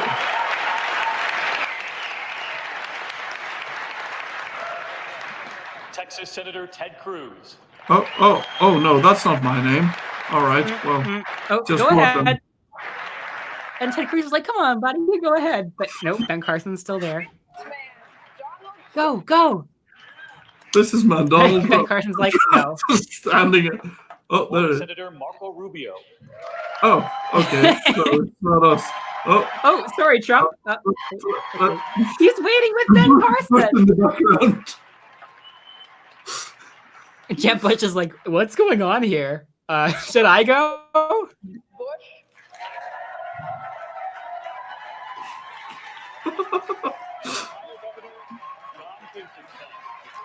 Ladies and gentlemen, the Republican candidate. Please come out on the stage. He's standing there as well. Dr. Carson. And Donald Trump. Can I introduce here? Yes. We're going to introduce Ohio Governor John Kasich.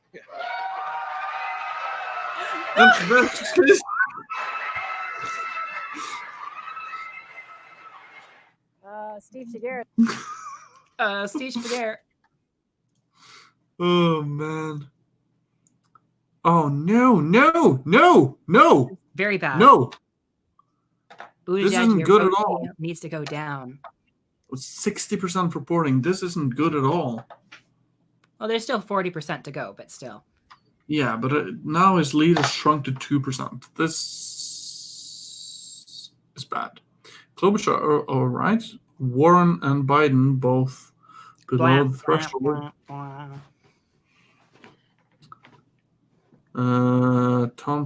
Yeah, okay. Let's see how Delaney's doing. 52 votes. He currently has, let's see how we're doing this. He currently has 50 more votes than we have viewers, so that's a good thing. Oh, new vote totals in. Sanders now leading by 2.8. Yeah, something like that. His Buttigieg went down a bit in percentage-wise. Sanders is so far the only candidate to have cleared 40,000 votes. Buttigieg is next with almost 38,000. Then comes Amy Klobuchar with almost 32,000. And then Elizabeth Warren at a distant place with 15,000. And then Joe Biden in fifth with 13,000. I really could have used Bernie to stay way above Buttigieg tonight. Yeah, I would have liked that too. I would have preferred 28, but I'm still happy that it's a win. And it's about how much he won Iowa by, actually. He won 26 or so of the vote. So this was about on par with Iowa. I was hoping Sanders would get more around 27, 28 too. But, I'll take a win when I can take a win. It's better than a loss to Buttigieg. The problem is that currently it looks like things are going to go to a second round at the convention, And I can fucking guarantee that the superdelegates are going to go for Buttigieg over Sanders. Yeah. Well, it just has to be. Well, remember, we have to see how well Buttigieg is people of color in California and Nevada Oh, and yeah. all these other states. Yeah. That's the thing. So, let's see. I'm gonna take this away for now. What shall we put on now? 100% Jeb. Let's see. Do we have any? Like, okay, so chat. The two people. Wait, am I one of the two people watching? I don't think so. All right. We need to, man. This. Let's see. Twitter. Happening on Twitter. 3 people watching now. Biden is low energy, Jeb.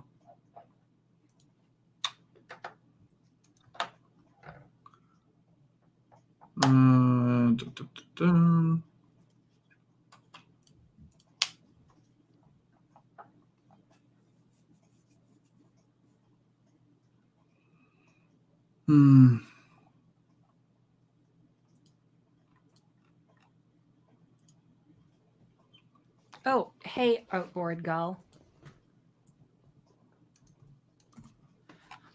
Yeah, right now we're trying to find some cool political clips to watch while we pass the time as the precincts tick up, and Buttigieg gets more votes for some reason.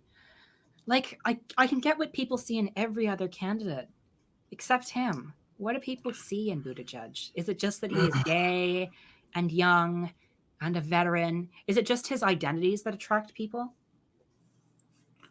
Yeah, that's like my problem as well.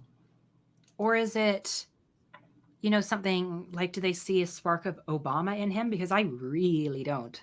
So, yeah. Is it that they see him as like the most effective return to this time before Trump, where politicians were more polite and the stuff they sounded more elegant and educated and that sort of thing? What is the appeal of Buttigieg? That's what I want to know. Who are the Buttigieg voters? The Buttigiegers, if you might. Yeah.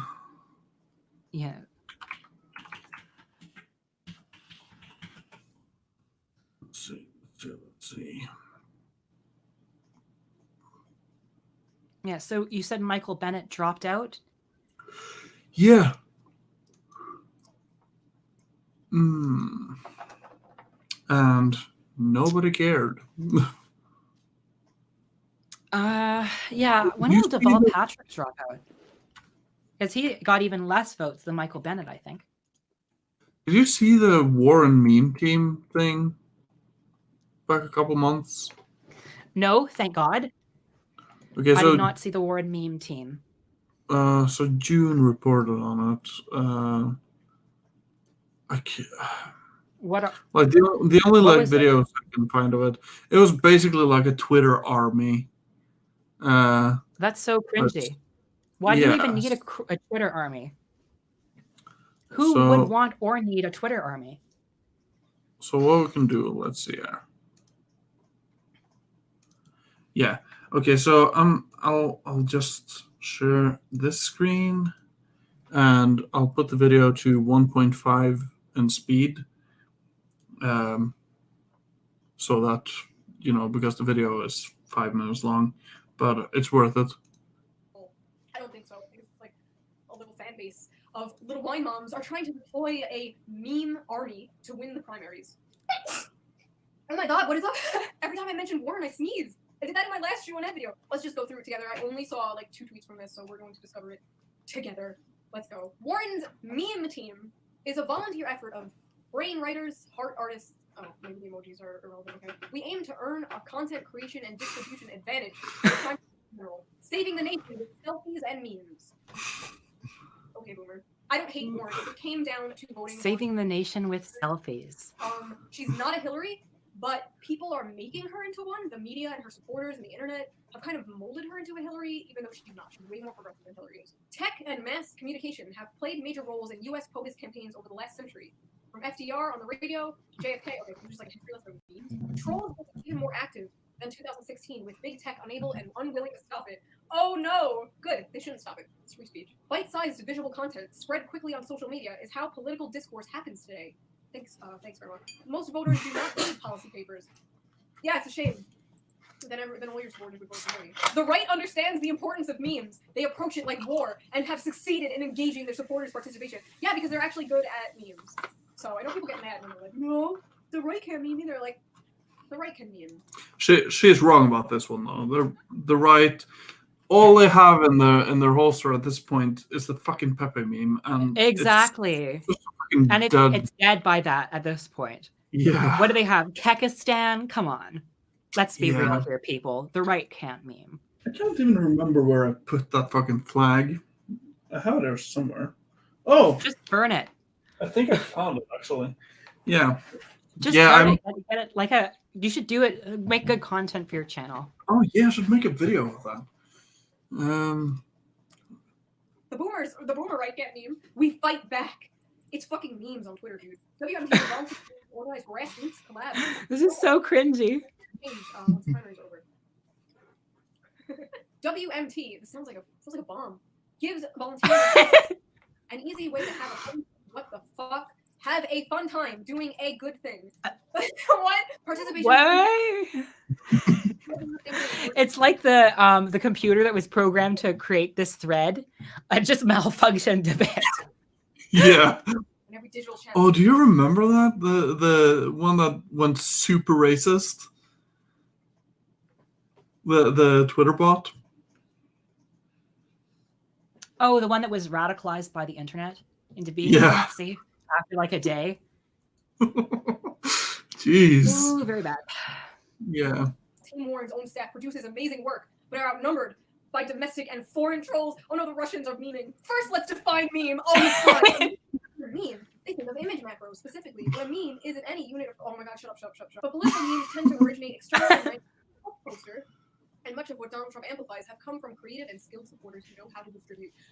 Distribute the memes. Seize the memes of production. Donald Trump has successfully supporters. Yeah, but he didn't call for them to make memes. It happened.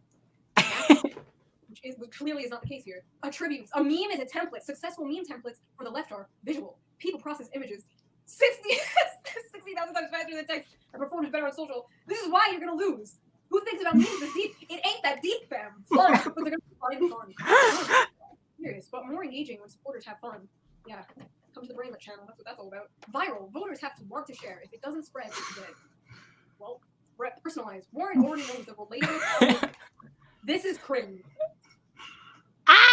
The relatable power of selfies. We have an asymmetrical disadvantage. Unafraid to show our faces, unlike trolls. No, stop. Why is it taking painful?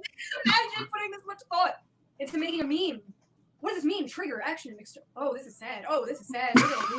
Oh, can you imagine the memes that must come out of this nonsense? This is the thread that never ends. Senator can't distribute herself enough to take a selfie with everyone, but Warren Meme Team can make and distribute daily creation templates to help better harness organic supporter energy. And yes, this is very organic. Yeah, this all seems very organic and natural. What does any of this mean? What does any of this mean? More shit I've ever seen. Look at all these emojis. Look at all these emojis.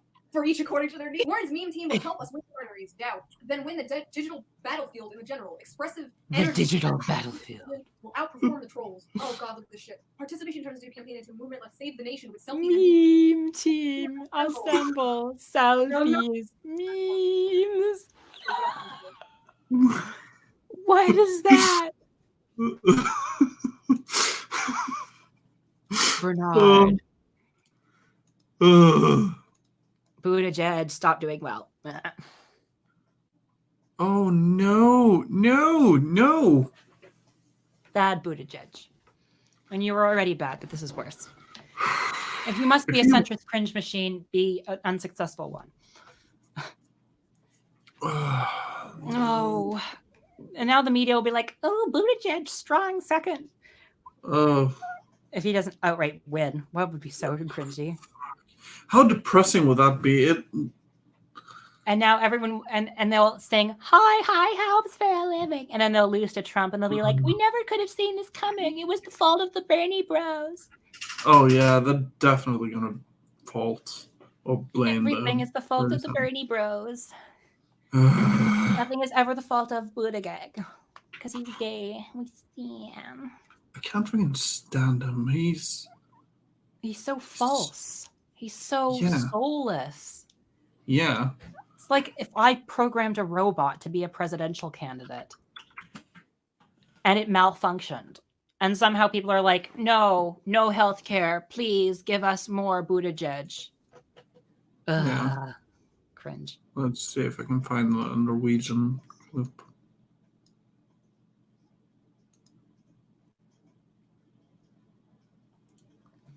Let's see. Oh, Buttigieg. What is he doing? Salam. Yeah, let's see. Yes, because Buttigieg can speak 7 languages. Right? Sì, chiaro, ma in tutta la perspectiva europea è tanto importante. I like that other guy who's like, oh my god, this guy can't speak Italian. Sorry, I'm out of Italian too. Salam. Pete Buttigieg has A glimpse of Yeah, so this is the Norwegian part.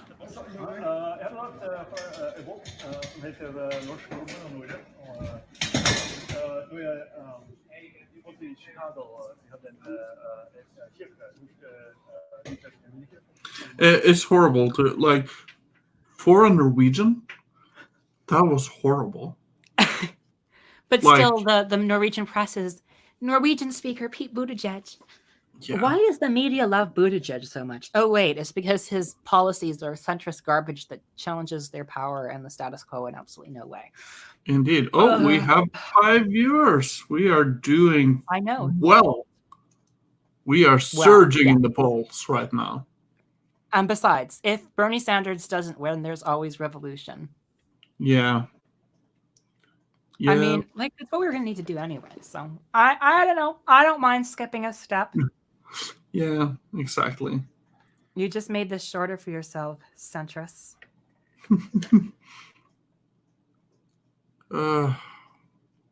Okay, Buttigieg is now past the 40% mark. Klobuchar is still at 20%. So, yeah, I was hoping for a bit of a stronger showing from Klobuchar and a weaker showing from Pete, but c'est la vie. Yeah, well. Okay, let's see if we can find a good Biden gaffe.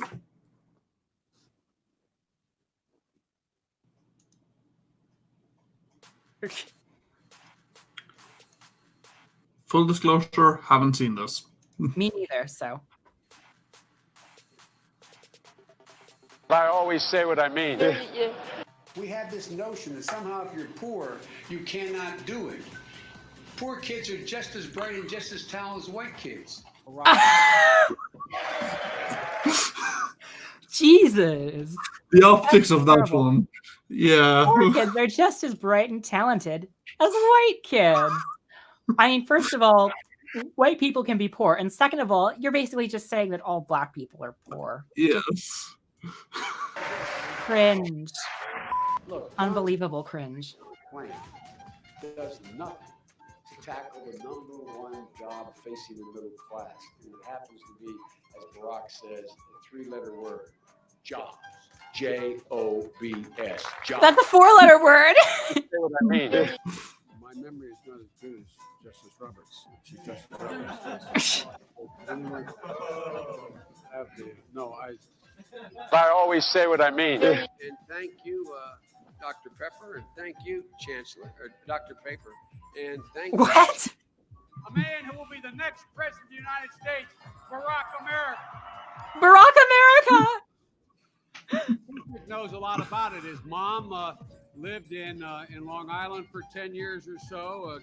God rest her soul. And although she's great, your mom's still alive. Is your dad passed? Okay. That guy looks so uncomfortable. Look at all the blackberries. Oh, this was definitely taken around 2010. I always say what I mean. Now is the time to heed the timeless advice from Teddy Roosevelt. Speak softly and carry a big stick. End of quote. I promise Okay. the president has a big stick.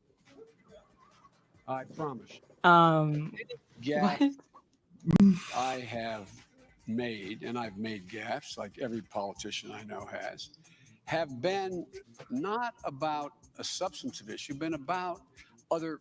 I'm trying to talk about what other people have done. Like, for example, they made a big deal of my saying that I pinned a medal on 2 people. I did, but anyway, I pinned a medal on 2 people, and the date. What? They said that the branch of the military was wrong, and the date was wrong, and That's the right. act he was awarded for was wrong, and the medal was wrong, and the time was all those were fact checks for you, and you said that details don't. I always say what I mean. The fact that said that I was vice president. Well, in one case, I was vice president-elect. The other case, I was a senator. Okay. I'm not sure that's right. I don't, I don't get wrong things like, there is, we should lock kids up in cages at the border. Well, I'm sure that doesn't help.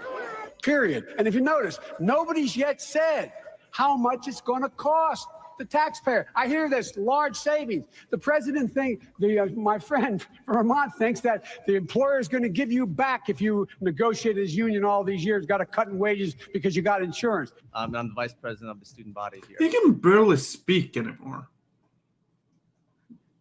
I know. It's so embarrassing. And I mean, it's not like he was ever really that good. I mean, it's clear that some of these gaffes are from like the mid 2000s and the early 2010s. But nowadays, he just completely fallen off the rails. No wonder his campaign is in the sink. Yeah. Anyway, let's keep going. Isn't it a bitch? I mean, excuse me. Why shotgun? I think the vice president very well knows that sometimes the words don't come out of your mouth the right way. But I always say what I mean. So earlier this week, Biden publicly used the term Shylocks in reference to aggressive money lenders, but it's a word considered anti-Semitic to a ruthless Jewish lender in Shakespeare's Merchant of Venice. In the first 100 days, he's going to let the big banks once again write their own rules. Unchain Wall Street. I always say what I mean. In Delaware, the largest growth in population is Indian Americans moving from India.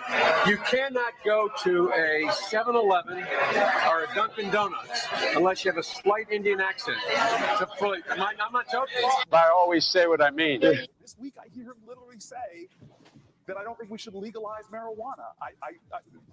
I thought you might have been high when you said it. and let me tell you, because if you notice, I have more people supporting me in the black community that have announced for me. The only black African-American woman that's ever been elected to the United States Senate. A whole range of people. No, my point is... that's not true. The other one is here.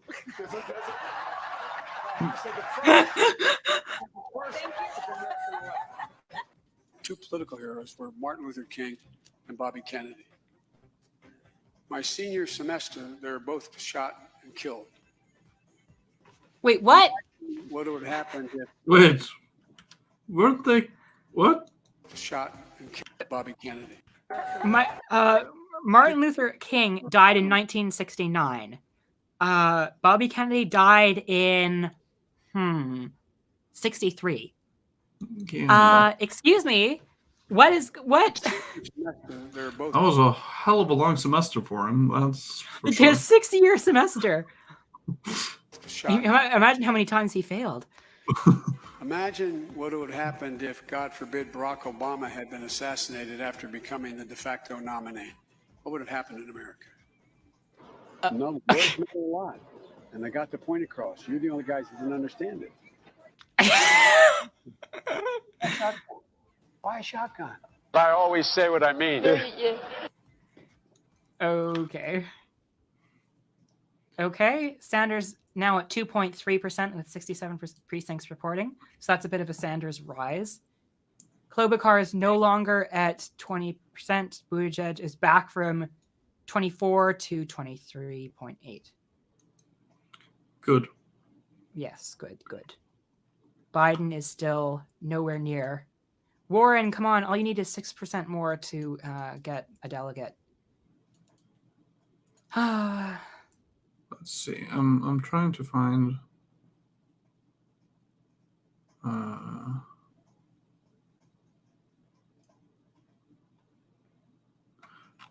Wait. Biden.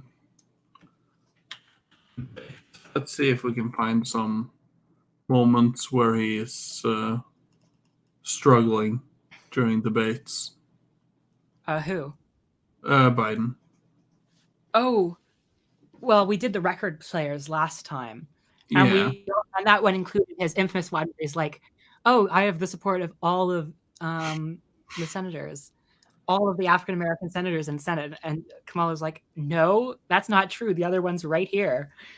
Okay, let's see. Biden, like, you could just watch anything Biden says, and you could find a Biden debate flunk. Yeah, really. Let's just start at the top. Vice President Biden, you have suggested in your campaign that if you defeat President Trump, Republicans will start working with Democrats again. But right now, Republicans in Congress, including some of whom you've worked with for decades, are demanding investigations not only of you, but also of your son. How would you get those same Republicans to work with you? Well, look, the next president of the United States can have to do two things: defeat Donald Trump. What? The next, never mind. If you're elected president of the United States, the first thing you have to do is beat Trump, which you've already needed to do to become president. In the first place, the next president of the United States can have to do two things: defeat Donald Trump. That's number one. And number two, you have to defeat him after you have beaten him in the election. Yeah, just and like a Mortal Kombat style beatdown. You're going to have to be able to go into states like Georgia and North Carolina and other places and get a Senate majority. That's what I'll do. You have to ask yourself up here, who is most likely to be able to win the nomination in the first place, to win the presidency in the first place? And secondly, who is most likely to increase the number of people who are Democrats in the House and in the Senate? Gotta go with Bernie Sanders on that one. Yeah, I feel like he has a lot of appeal to independent voters. Yeah, exactly. And by the way, I learned something about these impeachment trials. Oh, Bernie's rising. Donald Trump doesn't want me to be the and that's pretty clear. He held up aid to make sure that while the same he's almost at 50%, 50,000 votes now. By Russian soldiers. Good. Wait, what? Bernie? Yeah. Oh, yeah. Good. I found out that Vladimir Putin doesn't want me to be president. So I've learned a lot about these things early on from these hearings. If I was Putin, I would really want Joe Biden to be the president of the United States. Because he's stumbling, incompetent, basically can't function. Yeah, it's like, hey, how to Trump all over again. How to defang your largest adversary. Well, get a demented old man to run the country. Yeah, which is what they have in Trump. And which is what they get again in Biden. Even worse with Biden, I think. Well, I think his dementia is probably worse. His politics are not as bad, but his dementia is worse. Yeah. They're being held. But the bottom line is, I think we have to ask ourselves the honest question: who is most likely to do what needs to be done? Produce a Democratic majority in the United States Senate, maintain the House, and beat Trump. We can do this without charging people raising $30-40 trillion. The fact is that right now, the vast majority of Democrats do not support Medicare for all. It could. That's a lie. 80% of Democrats support the legislation. Like he's just, he's lying through his teeth.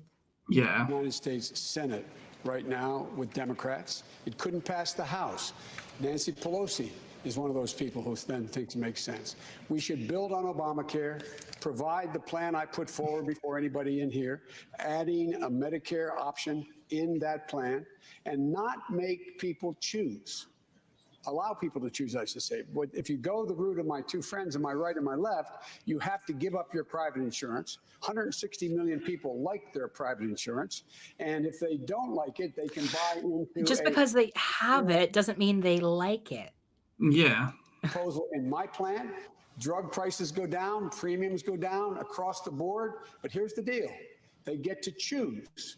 I trust the American people to make a judgment what they believe is in their interest and not demand of them what the insurance companies. They want no competition. And my friends say you have to only go Medicare for all. I think a woman's qualified to be president. There's no reason why. If you think the woman's the most qualified person now, you should vote for them. The reason why I think I should be president and be the nominee is, number one, I have brought people together my entire career. In the United States Senate, I've passed more major legislation than everybody on this stage combined, from the Violence Against Women Act to making sure we have the Chemical Weapons Treaty to dealing with Milosevic, the whole range of things that I've been engaged in my whole career. I've done it. I've brought people together. I'm always told by everybody on here, things have changed. You can't do that anymore. If we can't, I thought the question was initially asked of the senator, how do you unify this country? We have to unify this country. I have done it. I have done it repeatedly. And lastly, all this talk about uniting the country, it's so vague. It's so meaningless. I hate it. I hate that kind of rhetoric. So it's platitudes and cliches all over. It's Hillary, just with more dimension.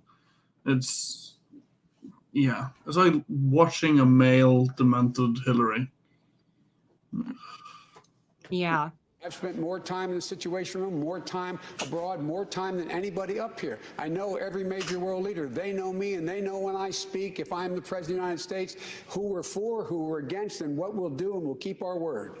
Would you support a potential criminal investigation into President Trump? By the way, I hate her. Rachel Maddow? Yeah, she's horrible. Yeah, she's one of those, centrist-y pundits that's always banging on about, we need to be at war. We need to be at arms with Russia. We need to be, the sort of warmongery type. Yeah. Did you see I'll get to it. After he leaves office, even if you thought it might further inflame the country's divisions? Look, I would not direct my Justice Department like this president does. I'd let them make their independent judgment. I would not dictate who should be prosecuted or who should be exonerated. That's not the role of the President of the United States. It's the Attorney General of the United States, not the President's attorney, private attorney. And so I would, whatever was determined by the Attorney General I supported, that I appointed, let them make an independent judgment. If that was the judgment that he violated the law and he should be, in fact, criminally prosecuted, then so be it. But I would not direct it. And I don't think it's a good idea that we we model ourselves after Trump and say, lock him up. Look, we have to bring this country together. Let's start talking civilly to people and tweeting. The next president who starts tweeting should, anyway. Tweeting, that's the whole problem with the centrist critique of Trump. It's all Trump is bad because he tweets, because he's mean, not because he's cutting welfare, because he's locking immigrants in concentration camps, not because he's, pushing for war abroad and dropping record number of drone strikes on Syria and Iraq. It's all the nonsense. Or cutting millions of people's healthcare insurance. It's, oh no, Trump was mean. Trump isn't civil. Trump tweets things that are incorrect on social media. This is not inspiring stuff to win an election on. Yeah. I remember in the debate when he started doing this all the time. Vice President Biden, 30 seconds, because I want to bring other people into this. I supported the ERA from the very beginning. I'm the guy that extended the Voting Rights Act for 25 years. We got to the place where we got 98 out of 98 votes in the United States Senate doing it. I've also argued very strongly that we, in fact, deal with the notion of denying people access to the ballot box. I agree that everybody, once they, in fact, they should. Anyway, my time's up. I'm sorry. Thank you, Vice President. And he kept doing that multiple times during the debate as well. Interrupting people and saying, "Oh, my time's up." Yeah, and everyone was like, "Yeah, you're definitely correct that your time is up. Okay, anyway, I have another one to show, and it's Biden stumbles. Oh, Unfortunately, yeah. this will get Fox News of you, but oh, c'est la vie. Joe Biden had an incredibly positive message for Donald Trump in the debate last week. 8 more years of Donald Trump will change America in a fundamental way. 8 more years. I think the president would love that. But it wasn't Sleepy Joe Biden's only. My plan makes the limit of copay to be $1,000 because we further support the ability to buy into the Obamacare. Is not where things are going to go. It's no longer chemicals. It's about all these breakthroughs we have with the whole immune system. As the right words struggled to make that perilous journey from Joe Biden's brain to Joe Biden. Anyway. Thank you, Mr. Vice President. Thank you. Yes, indeed. Here's Thank the you, iconic and good moment. night, Sleepy. Senator Harris, you have also been quite critical of Vice President policies on race, specifically on the issue of busing in the 1970s, having benefited from busing when you were a young child. Vice President Biden says that your current position on busing, you're opposed to federally mandated busing, that position is the same as his position. Is he right? That is simply false. And let's be very clear about this. When Vice President Biden was in the United States Senate working with segregationists to oppose busing, which was the vehicle by which we would integrate America's public schools, had I been in the United States Senate at that time, I would have been completely on the other side of the aisle. And let's be clear about this. Had those segregationists their way, I would not be a member of the United States Senate. Cory Booker would not be a member of the United States. Barack Obama wouldn't have nominated him to the title he now holds. And so on that issue, we could not be more apart, which is that the vice president has still failed to acknowledge that it was wrong to take the position that he took at that time. Now, I would like to also talk about this conversation about Eric Garner, because I too met with his mother. And one of the things that we've got to be clear about is that this president of the United States, Donald Trump, while he has been in office, has quietly been allowing the United States Department of Justice to shut down consent decrees, to stop pattern and practice investigations. On that case, we also know that the Civil Rights Division, this is important, the Civil Rights Division of the United States Department of Justice said charges should have been filed, but this United States Department of Justice usurped, and I believe it is because that president did not want those charges to go forward, and they overrode a decision by the Civil Rights Division of the United States Department of Justice. Under my administration, the Civil Rights Division will reign, and there will be independent investigations. Vice President Biden, I want to give you a Look chance how to long respond she to went what Senator over her Harris just said. time. Yeah. Senator Harris was the Attorney General for 8 years in the state of California. There were 2 of the most segregated school districts in the country, in Los Angeles and in San Francisco. And she did not, I didn't see a single solitary time she brought a case against them to desegregate them. Secondly, she also was in a situation where she had a police department when she was there that in fact was abusing people's rights. And the fact was that she, in fact, was told by her own people, that her own staff, that she should do something about and disclose to defense attorneys like me that you, in fact, have been, the police officer did something that did not give you information would exculpate your client. She didn't do that. She never did it. And so what happened? Along came a federal judge and said, enough, and he freed 1,000 of these people. If you doubt me, Google 1,000 prisoners freed, Kamala Harris. Thank you, Vice President Biden. And Senator Harris, your response? That is simply not true.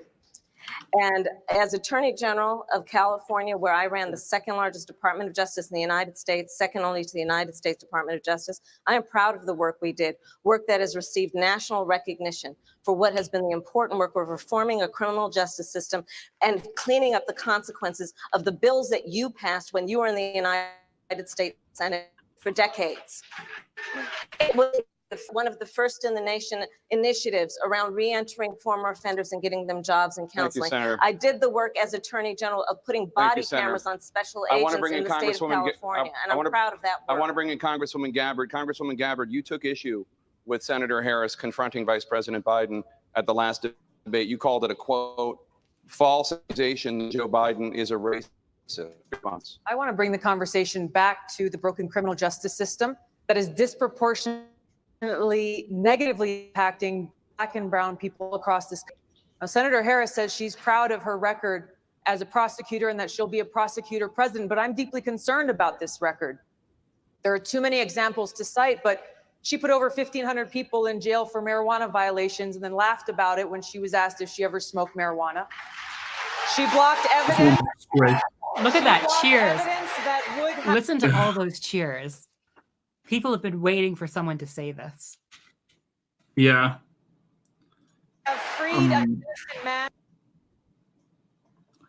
I'm trying to find like a Oh, I thought you were specific gonna say something. Anyway. Biden moment. No, I just remembered a very specific Biden moment that I'm going to find. Okay, we can do it after this one. From death row until the courts forced her to do so.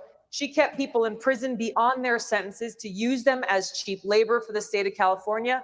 And she fought to keep cash bail system in place that impacts poor people in the worst kind of way. Thank you, Congresswoman. Senator Harris, your response. As the elected Attorney General of California, I did the work of significantly reforming the criminal justice system of a state of 40 million people, which became a national model for the work that needs to be done. And I am proud of that work. And I am proud of making a decision to not just give fancy speeches or be in a legislative body and give speeches on the floor, but actually doing the work of being in the position to use the power that I had to reform a system that is badly in need of reform. That is why we created initiatives that were about reentering former offenders and getting them counseling. It is why, and because I know that criminal justice system is so broken, that I am an advocate for what we need to do to not only decriminalize, but legalize marijuana in the United States. I want to bring Congresswoman Gabbard back in. Your response. The bottom line is, Senator Harris, when you are in a position to make a difference and an impact in these people's lives, you did not. And worse yet, in the case of those who were on death row, innocent people, you actually blocked evidence from being revealed that would have freed them until you were forced to do so. There is no excuse for that. And the people who suffered under your reign as prosecutor, you owe them an apology. Senator Harris. My entire career, I have been personally opposed to the death penalty, and that has never changed. And I dare anybody who is in a position to make that decision, to face the people I have faced, to say, I will not seek the death penalty. That is my background. That is my work. I am proud of it. I think you can judge people by when they are under fire, and it's not about some fancy opinion on a stage, but when they're in the position to actually make a decision, what do they do? When I was in the position of having to decide whether or not to seek a death penalty on cases I prosecuted, I made a very difficult decision that was not popular to not seek the death penalty. History shows that, and I am proud of those decisions. Senator Harris, thank you very much. Senator Bennett, a question for you. Why are you the best candidate to heal the racial divide that exists in this country today, which has been stoked by the president's racist rhetoric? Yeah, first of all, the president's racist rhetoric is enough grounds for everybody in this country to vote him out of office. That one thing alone should be enough. Second, Don, I want to answer your question by tagging on the conversation we were just having. This is the fourth debate that we have had, and the second time that we have been debating what people did 50 years ago with busing, when our schools are as segregated today as they were 50 years ago. We need a conversation about what's happening now. And when there's a group of kids in this country that don't get preschool through no fault of their own, and another group does, equal is not equal. And we've got a group of K-12 schools that are good because families can spend $1 million, and you've got the Detroit public schools that are as segregated as they were. Equal is not equal. And let me tell you something else, Don. I believe you can draw a straight line from slavery through Jim Crow, through the banking and the redlining to the mass incarceration that we were talking about on this stage a few minutes ago. But you know what other line I can draw? 88% of the people in our prisons dropped out of high school. Let's fix our school system, and maybe we can fix the prison pipeline that we have. Thank you. That was so confused. His whole he was just mumbling, confused, incoherent. But I loved as soon as Kamala Harris stopped talking, all the cheers that were going on for Tulsi Gabbard, silence. Yeah. No one was saying anything. As she kept defending her record against mounting evidence of its awfulness. Anyway. Yeah. All right. Let's Biden. This is the United States of America. We've acted together. We have never been unable to overcome whatever the problem was. If you agree with me, go to Joe 30330 and help me in this fight. Thank you very much. Everyone was citing their website and is like, go to Joe 330.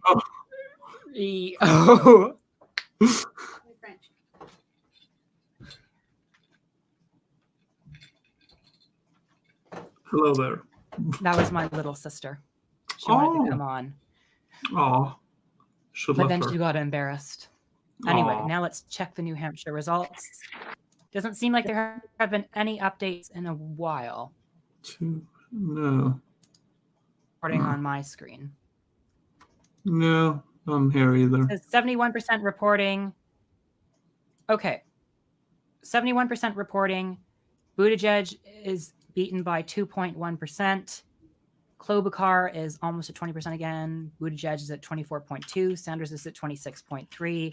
Warren is at 9.2. Biden is at 8.3. Okay. Since it's gone on for about 3 hours, and I don't think that the other districts will likely come up soon, do you want to end the broadcast here? Yeah. Let's see. Has people started making their speeches yet? I don't think so. But anyway, it's been... I get a sense that a bunch of people on my end want me to do things for them, so I have to do that first. Yeah. But it's been great, everyone, and it's always great having you on, Rat. Like, I just love doing streams with you. We're definitely going to cover Nevada in a week. Oh, yeah.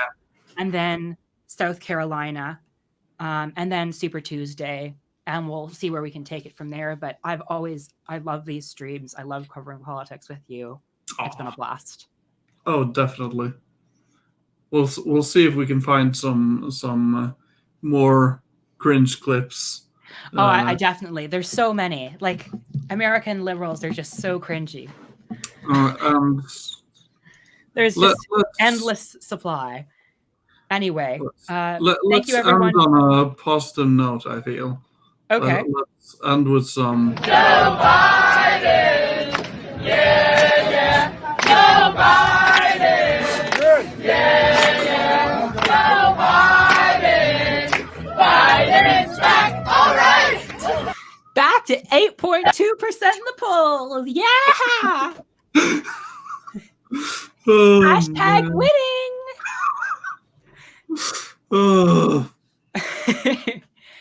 Anyway, thanks for tuning in, everyone. Ta-ta for now.